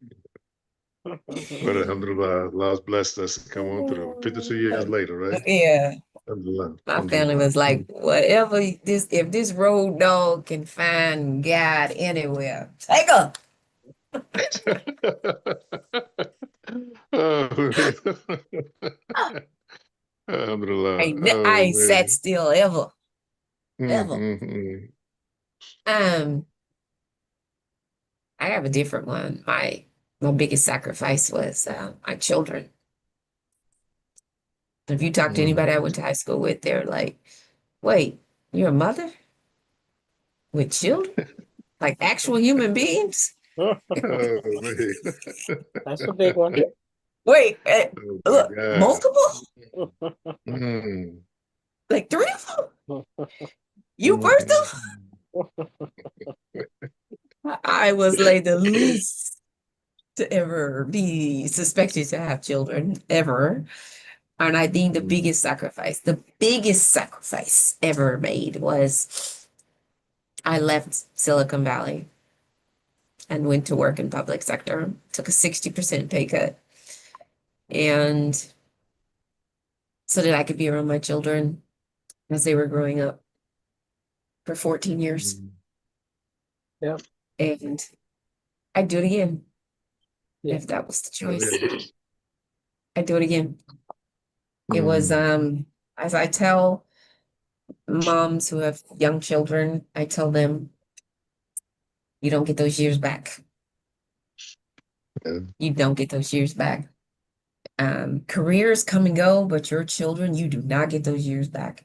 Mhm. Uh, they and they remember. The children remember when they look up in the stands when they're playing baseball and they hit their home run and they look and they see, your mom was there. My daughter got her kip on gymnastics and she looked up, she saw I was there. My son hit that three-pointer after he threw up 100 balls and couldn't get it. And he looked up, I was there. Yeah. When they fell and got hurt or whatever, my son got his 100th pin in wrestling. I was there. I was looking like this because wrestling is hard to watch. I Oh don't my know God, yeah. if you're not a Yes. wrestling parent, you won't understand, but that's hard to watch. He didn't broke arms. He didn't twisted legs out of shape. And he was a great wrestler. He's on the Wall of Fame for wrestling. But just like I was praying he wouldn't get hurt, I was praying he wouldn't hurt someone. It didn't always work out that way. Hurt a few people. But it's hard to watch. I was like this. And but I think the biggest sacrifice is my career. I sacrificed my career. And I don't know if it's sacrifice more than a choice. It's more of a choice. I made the choice in my career to put it on hold, to have a different career and be a mom. With that, here's a different question. If you got a do-over for one decision in your life, what would it be? One decision. And it better not be the one to the one that has to do with a nikah. So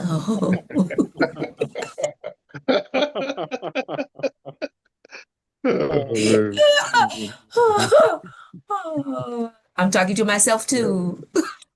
Yes, I hear you. I hear you. It's being recorded, Wonderful. so it's live streamed. Oh man, So one you get a decision. do-over. You get a do-over. One decision in your life. What would it be?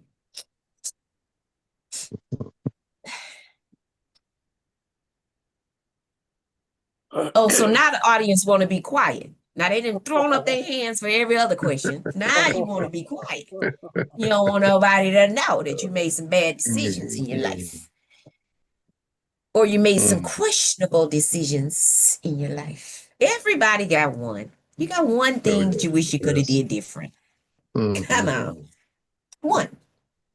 You wore that questionable outfit to the 8th grade dance.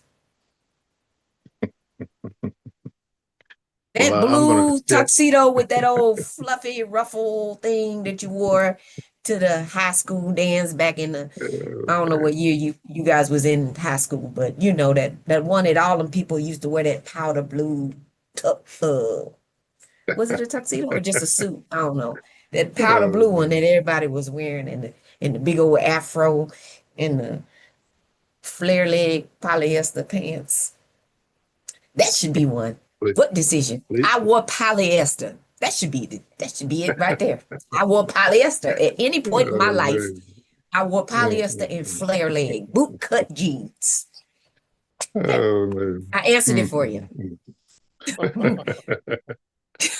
Well, I'm going to share Wow. one from I'm gonna share one from Cornell College in 1971. Talk to When I me. got there, the president of the African American Society was the guy who recruited me to come to Cornell College. So I was like his protege. He became Dr. John T. Greenwood. So my freshman year, I became the president of the local African American Society of Cornell College. And at that point in my life, I was most a socialite. So if you came to my room and opened a closet on the top shelf, you might find any kind of beverage you wanted to consume, because I was a freshman, my first time away from my family. And I had the nerve one day to mix some brown stuff and some white stuff. I won't say what brand, but I woke up on both sides of my mouth with a residue, ran down the hall, spitting up all the way to the bathroom and hugging the commode. But it taught me a lesson. Don't you ever, ever, ever, ever, ever, ever, ever do that again. And I didn't. That's my story. That's the truth. And I'm not changing a word. And I wish I had never put that in my mouth. And I never have since then. Oh, man. That was one I had to share. All right. This is what I'm talking about. You could just say, I don't have a middle name, but if I did, it'd be called the Truth Seeker. That's what it'd be. That's what it would be. That's what it would be. Okay, Brother Ishmael and then Brother Michael, I got you guys. But Sister Amatullah, you want to go now or you want to wait for them? I'll wait for them. Okay, let's take Brother Ishmael first because I know he's at work. Go ahead, brother. Assalamu alaikum. I always appreciate you knowing that. I wanted to ask some of the other questions, but like you said, I was working, so I'll answer this one. I'll never forget, it was my first year in college, early 90s. I got this shirt on with all these different African-American Booker T. Washington, Sojourner Truth, all the different pictures on there. And one of the upperclassmen asked me who, he pointed out one of them. It was Booker T. Washington. And I told him who it was. He said, "Tell me something about him." And I couldn't tell him anything about him. He just looked at me, I'm coming from, the Nation of Islam. My parents in the Nation of Islam. I'm black. And I'm like, man, I can't tell him anything. I said from then on, I said, okay, I need to do better. And that was my wake up call. That's a celebrity. Oh, I love it. Oh, I love it. I love it. I love it. That's a perfect one. Oh, we're going to teach our children better. We're going to teach our children. That's like giving children a name and they don't know the meaning of their name. I love it. That's perfect. Brother Michael. Yeah, mine is kind of left-handed. In junior high school, there was a young lady that I really liked. She had missed a couple of grades coming up from the South. This was in Washington, D.C. And we went junior high school, and I was admiring her. And she would wear makeup, and one day I saw her, and she wasn't wearing makeup, and she was just as beautiful as she could be. And she said, "Michael, my mother and I joined the Nation of Islam, and I want to invite you to come out to the temple." Well, I promised her, but it took 9 years and throwing rocks at the penitentiary and a lot of other kind of stuff that I wish I could have avoided. And my regret is that I didn't go right after she invited me. Thank you.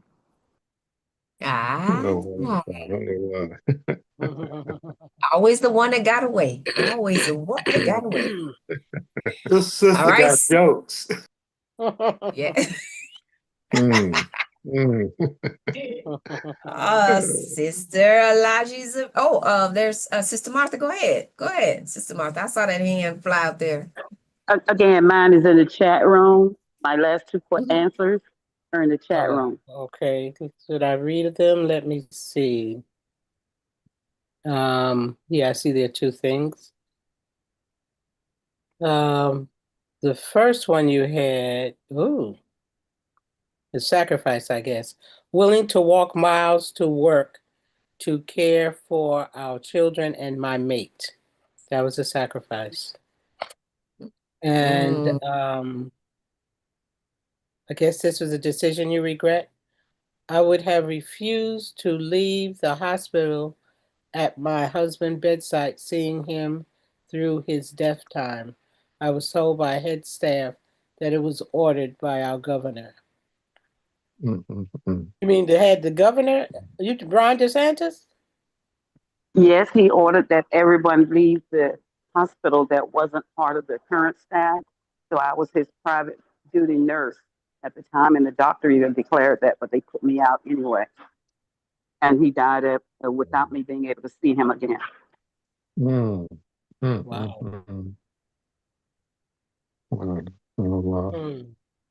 Wow. That's something. When people have authority, they have to really, really, really be careful how they exercise the authority that they're given, that their position gives them. Yeah.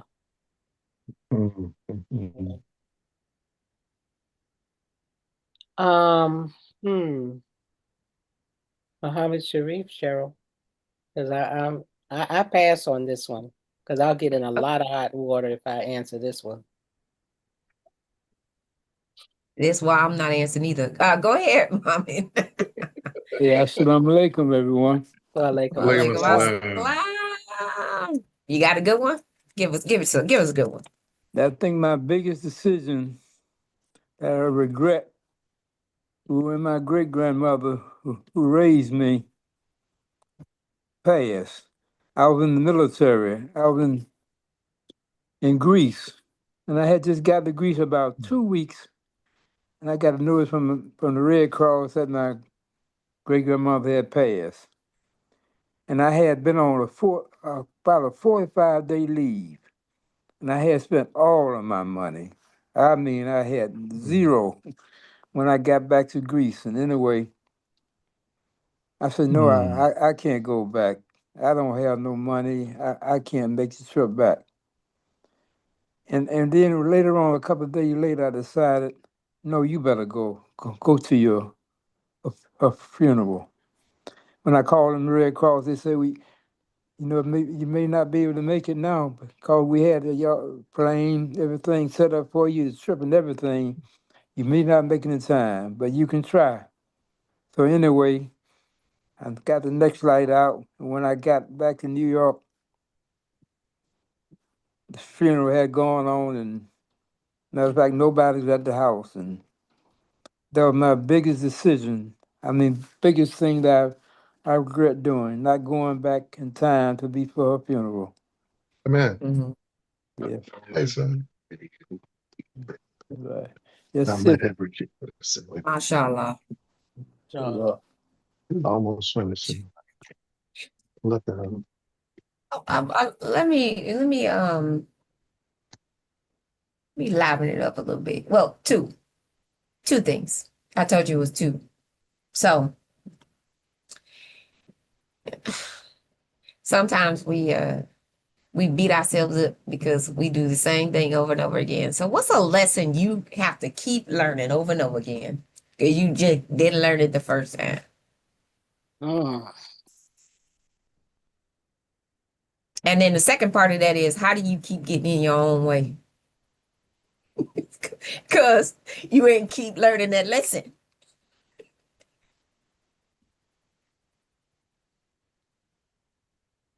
So what's a lesson you have to keep learning over and over? And how do you get in your own way? Yeah, there you go, Miss Martha. I'll go into the class with you. Um, I don't spend beyond my it, means, but mhm. I'm a shopaholic.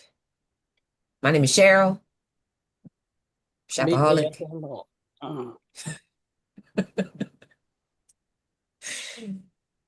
I got too many Amazon boxes, too many Macy's boxes, too many Nordstrom boxes. Yeah. Hmm.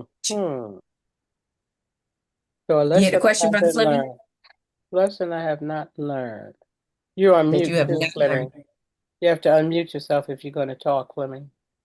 Did you hear the I'm question? listening. Yes, I heard the question. I'm listening. I want to hear my sister first, and I'll comment after she finishes. Sure.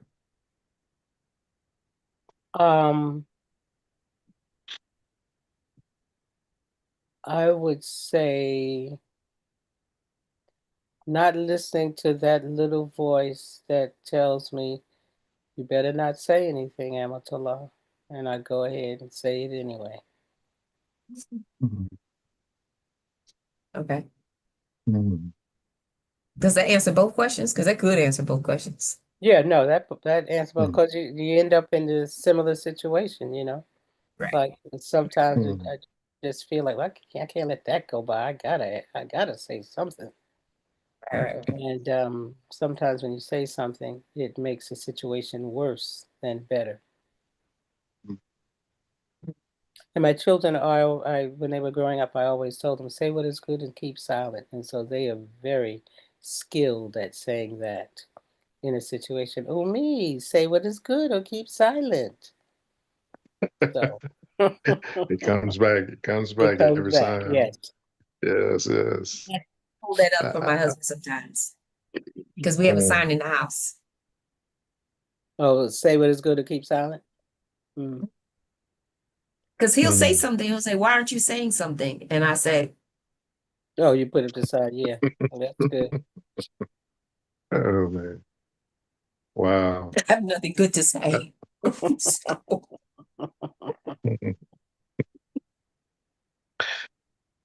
Yeah, overall, I'd have to say that the tendency to give more than I should give. Uh, my wife was saying in a heartbeat, that boy would give his shirt off, even if he had a half a shirt, to some stranger he does not even know. But so even in Morocco last year, we were over there for the Fifth African Peace Conference. The sister Ali from California, in fact, who were in one of the marketplaces, and this older sister came in. begging, of course. And so I felt like I needed to give her something. And the sister said, Fleming, give me that pouch. You can give all your money away and tell your wife I take it. I said, okay, you're exactly right. Thanks for being my sister. And then another brother came by and said, Brother Fleming, I want to give somebody. I know you got some money. I said, no, I don't have it. Sister Ali has my, little black thing there. And she says, no, Fleming's not giving another dime away to anybody. End of that. Don't go to him for nothing. That's But that is good. a characteristic, alhamdulillah, I have to relearn that over and over again. Like I remember we lived in Chicago. I bought a picture from Lieutenant Michael X. It was a mirror that he had made of Honorable Elijah Muhammad with glass mirrors on it, handmade basically.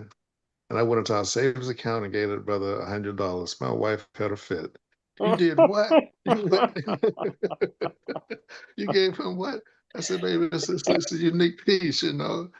Oh, man, oh, my, but good memories, good memories. But let me ask you this, has it increased or decreased in value? Since you were so impressed about the quality of it. You know what? When we left Chicago and I went to graduate school in Arizona, it stayed in Chicago accidentally because we had some stuff stored in the basement. We stayed at 8700 South Memorial with Brother Colden, who became a G. Bilal. He was the manager of Progressive Land. So we had a little thing of storage place in the apartment. She left some of her cookbooks that she used in number 15 in Atlanta when she was, cooking a lot of food down there. I left some stuff down there, some of my good books, and we meant to go back and get it. But circumstances came about. We had to move out and take all that stuff to Arizona and just left some important stuff down there. So that picture frame, no one found it. It was very important. And yes, but please, Alhamdulillah. So I got a couple more, so I just want to do a time check because I see we're edge up on time. I know we started a few minutes late, but I want to get these last few in. So it's 11:57. Yes. So with that, what have you learned to take less seriously?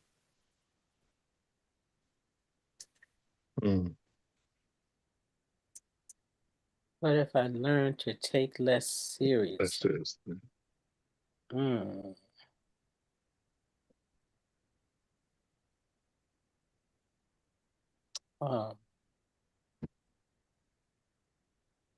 I would say,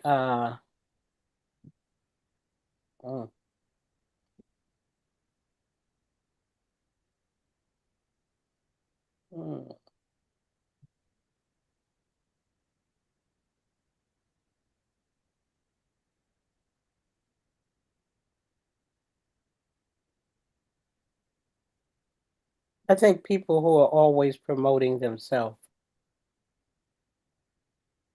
Yeah, I'll say that. People who are always promoting themselves and have to be the center of attention. I think that I just accept it as that's their personality and just keep on going. Go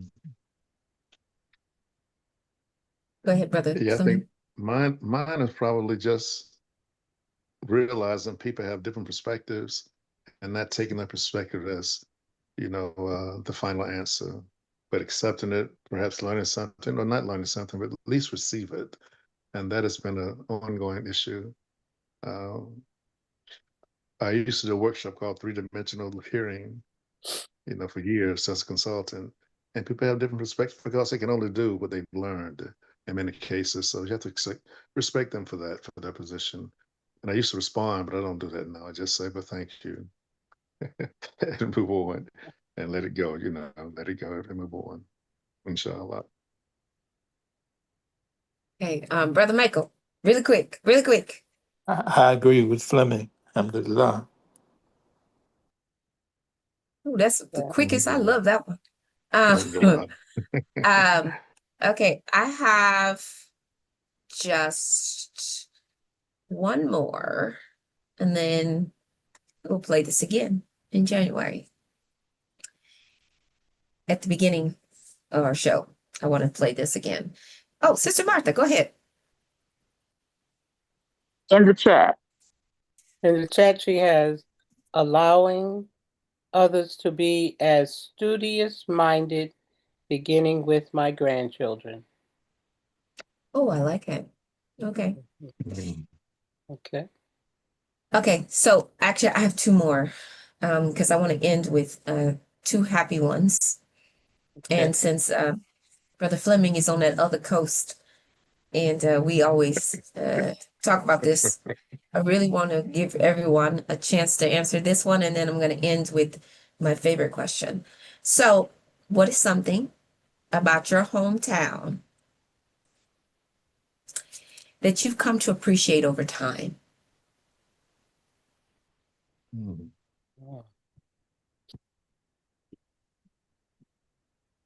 Over time.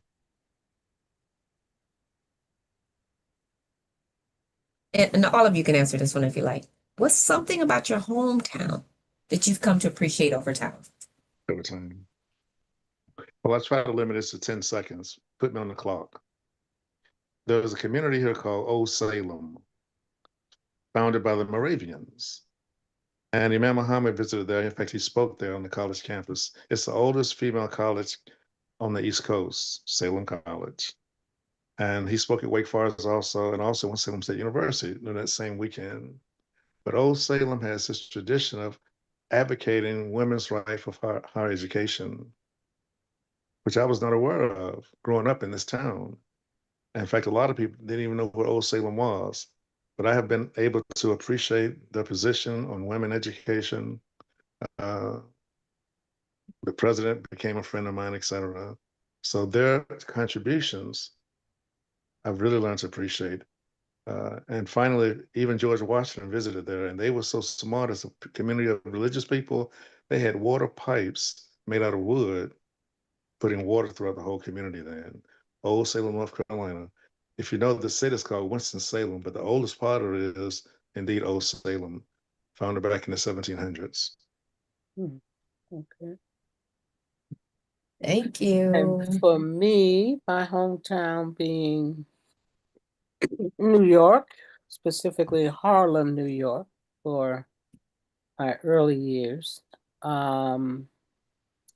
What I have come to appreciate is the cultural impact, the political impact, um, and the significance of Harlem in the history of African Americans in this country. Yeah, things that I took for granted. Like I took for granted seeing, I can remember seeing Ray Robinson in a purple Lincoln Continental drop top, riding up Wow. Seventh Avenue. I can remember walking on the sidewalk next to, I made it my business to walk up next to Wilt Chamberlain because I couldn't come up to his backside. That's how tall he was over me at the time. And right down the street from me was Count Basie's club, and Wow. Club Baron was on Lenox Avenue. On 135th Street, there was the Smalls Paradise that Wilt Chamberlain took over. And then on 125th Street, there was, the Apollo Theater, the different clubs that were along 125th Street. And as a child, going to 135th Street to the library, where there was a Schomburg collection. It wasn't until later when I was in college that I realized, oh, well, this Schomburg collection is something. And then, later in life, just the world-class collection that the Schomburg collection is. And just a different, yeah, Adam Clayton Powell and his bravado. Yeah. So, and the brownstones, just the value in those houses. that now with gentrification, they have just tried to move us out, other folks. But so those are the things about Harlem, New York that I have come to appreciate. My son loves New York, specifically Harlem. My second, the middle child, loves it, loves it, loves it. Michael Amin. Assalamu alaikum. Yes. Walaikum assalam. So, I grew up in Washington, D.C., and for a long time, I was very uncomfortable. The snootiness and the class distinctions amongst black folks. And then I began, when I left in 77, I began to look back and look at folks like Nanny Church Burrell, who it was said that she had, sought a teaching job, and the brown bag effect got her. She was darker than a brown bag. And who else? Mary Church Terrell, different notables that were about, what's the saying, helping people, being of service, and the Nation of Islam experience and coming into Imam Muhammad's leadership helped me to see, people in D.C. that were about forming alliances and making the surroundings better. Thank you. thank you. And will you read Sister Martha's for us, Sister Sure. Amatullah? And also Brother Ishmael, I don't know if he put it in there, maybe because he can't wear. But Okay. Martha's with her community is the togetherness of neighbors, and they are not just being nosy. And then Brother Ishmael has that 90% of my community was African American with every profession available so that I could see myself being any of them. It wasn't until after college that I become a minority, in quotes, in their sense. I grew up in a community similar, Brother Ishmael, but we grew up in a very professional community. It was that we still laugh because the Cosby Show to us was not an anomaly. We grew up like that. Yeah, upper middle class families, just you had two parents in the household and both parents were professionals. And the whole neighborhood was like that. So, yeah. Um, okay, last question. Before we get out of here, I would like to know um, what at this time, especially now, when there's so much going on, what ways do you choose to find joy? That's the question we're going to leave on today. I see your hand, Brother Sharif, but that's the question that I want because we're running low on time. In what ways, and I purposely chose this, I purposely am being very intentional with this word. In what ways do you choose to find joy? In everything that's happening, how do you choose to find joy? We can get mired in all of this happening in the world, but how do you choose to find joy? I'm going to start with Brother Sharif, who has his hand Okay. up. Okay. Brother Sharif. Yeah, I just wanted to go back. Please accept me for kind of going off this the last question, and that is everything that Sister Martha said concerning New York to New York. I was born in Montgomery, Alabama, but New York, my second home. All she said about Ray Robinson and the Club Baron, Palm Cafe.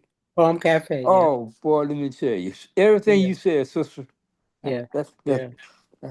New York, New Sister York. Amatullah. Sister Amatullah. Yeah.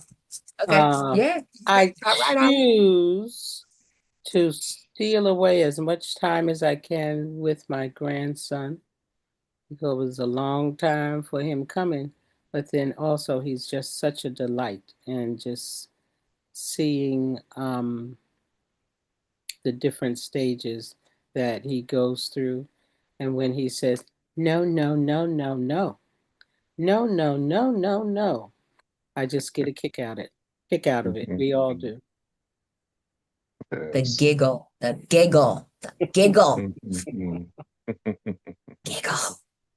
Stay away from Yes, little ones you right can't. now. Yes, the giggle. You- The giggle give you the fever. It's the best joy in life. You know, we have 13 grandkids from 2 years of age up to 22, and my greatest Man. joy is choosing to be around them. Uh, it sort of parallels to me also bringing my wife breakfast in the morning sometime after putting up with me for 52 years and counting. Uh, because it's not always returned. And I understand why she brought the kids into the world, so I should serve her breakfast in the morning. I made a small contribution, but that gives me a lot of joy to do that for her and to always fix breakfast with my grandkids. They won't let me live that down. Even though, like I said, 22, they still want me when they come to my house to fix them breakfast in the morning. And I can't blame anybody but myself, but I find joy in doing that. I Alhamdulillah. love that.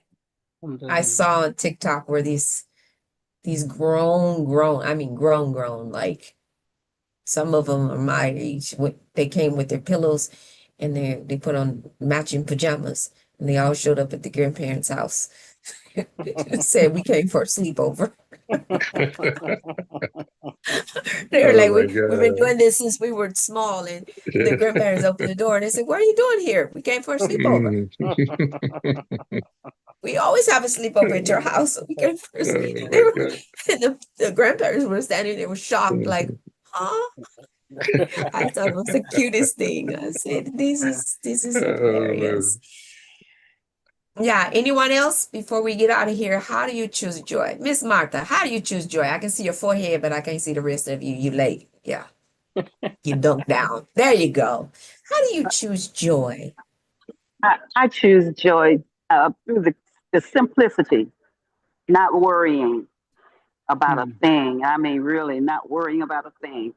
And so much so that once my husband hit the wall because he couldn't get an arousing out of me for something he was concerned about. And I sat up in the bed and I was ready to jump out the window if it got a little more tougher.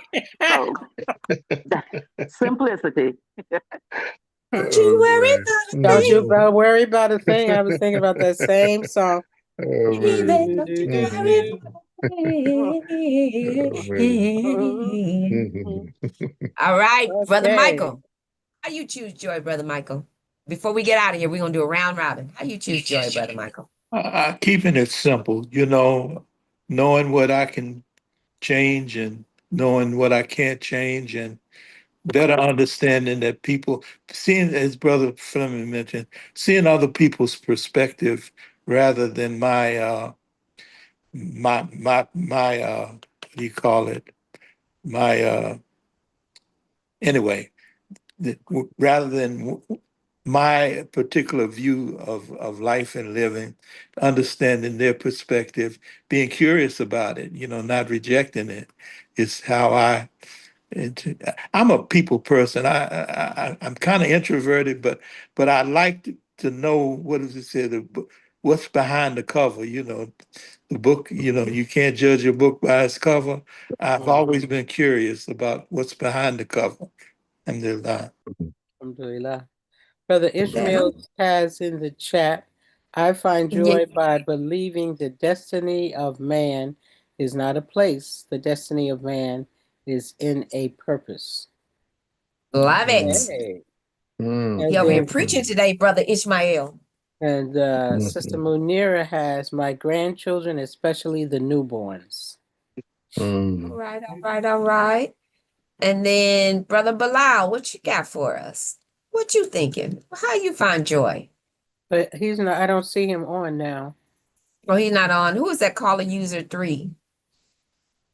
You want to How about unmute Miss yourself? Gail? Or either Yeah. Gail Muhammad, you can unmute yourself. Or the other person on the phone is call in user 3. You want to unmute yourself, folks?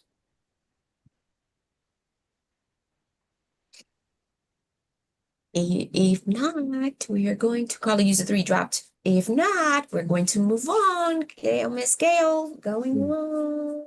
Muhammad Sharif is back. Oh, there's Muhammad Sharif. Muhammad Sharif, how do you find joy? We're gonna My, ask you before we get off of here. my biggest joy is propagating Al Islam. Oh, Okay, okay. Wow. Right, all that's right, all good. right. That's good. All right. So Gail with Muhammad, that, Miss Gail. can you unmute yourself, Gail? Do you know how to unmute yourself? Okay, guess not. All righty. All right, all right. Thank you, thank you, thank you. Uh, Sister Amatullah, Brother Fleming, So wait a minute, for Honorable being our Cheryl. Hold, hold, oh, hold, thank hold you. it just 1 minute. Did you answer the question? No, Oh, I ain't let it get flipped this time. well, we gonna round robin right up to you. That robin just perched on your shoulder. How do you choose to find joy?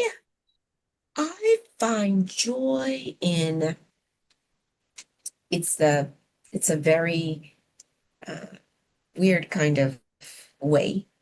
I find joy in making other people successful. Okay, that's good. So I Wow. find joy. So it's a roundabout kind of way. So I Oh, find that's joy in good. uplifting other people and in the background. So it's a little bit different, Brother Michael. I'm an introverted extrovert.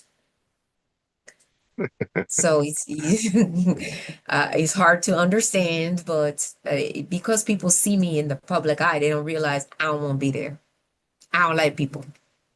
I'm just around people, people like me, but I'm not that way. I like being I'm more of a systems builder. I like doing things, but I like to see my work flourish and I like to see people mm, flourish because of the work that I did.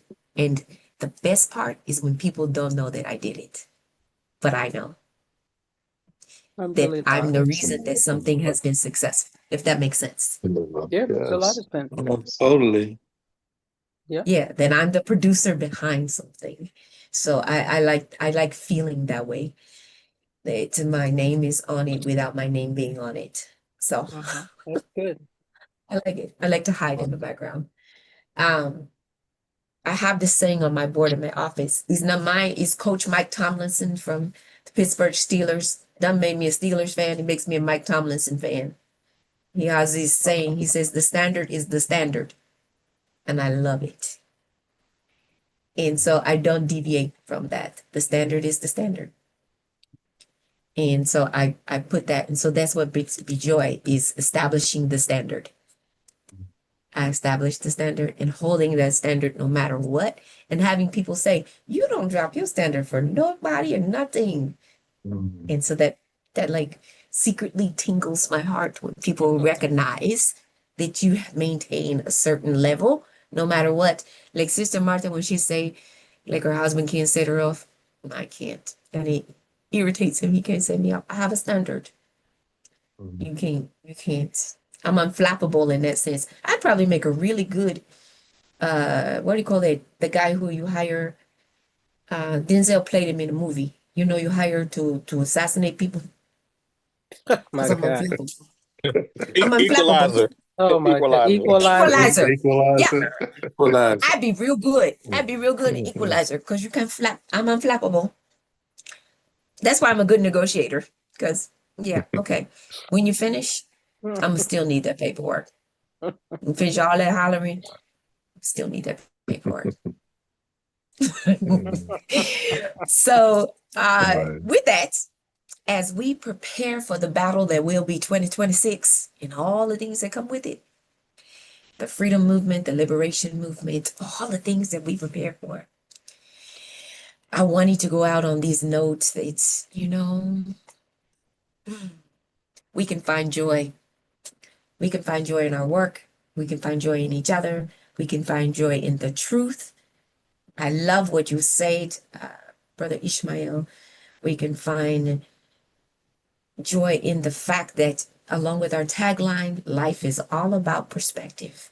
Change how you look at things, and the things you look at will also change. My grandmother's words, not mine. So with that, we invite you to join us back here next week. First Monday of January of 2026. Yes. Join us back here 10 o'clock, or let's say 1 o'clock in the east, where the sun rises. Every day. Back in the Midwest, where, you know, the people are chill. That's where I grew up. And 10 a.m., where the sun crosses the horizon on the West Coast. Until then, we ask you, stay powerful, stay purpose-driven, stay prayerful, stay politically engaged, and participate civically. Do something for someone else without the expectation that they do something in return. Don't advertise it. Don't say anything about it. Just do it because it's the right thing to do. If you're in the grocery store and you got a couple extra dollars, pay for somebody behind you. Don't even tell them. Don't tell them. Just do it. If it's a little child sitting there at that little gumball machine, I just did this last week, and their faces feel like you just gave them $1 million, and they struggling trying to. And the mama said she ain't got a quarter. Just give them a quarter. Give them a quarter. That quarter is like $50 to a small child, and they get their little toy. And the thing is you don't have to take that little toy to your house, so that's a bonus. Man. And you ain't got that bubble gum that they gonna get out of that machine. You ain't gonna get stuck to the bottom of your shoe at your house. So what you care? Get an extra toy at the store. The last thing I'm gonna say is this. I really want you to think about this for a moment. We don't, as Muslims, we're not celebrating this particular holiday. But right now there's some really good sales on, and I want you all to do something for me. If you can, purchase some teddy bears, stuffed animals of any kind. As many as you can throughout the year. And donate them to your local fire department, hospital, EMT, police department. Now, I'm not a cheerleader for the police, and I'm not a cheerleader for anybody. But the one thing that I do know is that when there's an emergency, they use those stuffed animals and those toys, especially stuffed animals, and they give them to small children who've been harmed or who've been, especially when they've been separated from their parents. Mm-hmm. And they give that to those children. And while we may not care about the holidays, we care about small children. While we may not be cheerleaders for, law enforcement or any of those other things, we are cheerleaders for humanity and for children. So my ask of you, and you can do it now because Kwanzaa and everything's on sale. It ain't gonna be them Christmas prices or them Hanukkah prices. It's gonna be the Black people Kwanzaa prices. Everything's on sale. So go in there and get as many, and you can get them all different sizes. Get some stuffed toys and donate them to the police departments and the fire departments, especially fire departments, because when a family is burned out of their homes, that child's favorite stuffy is probably burned out as well.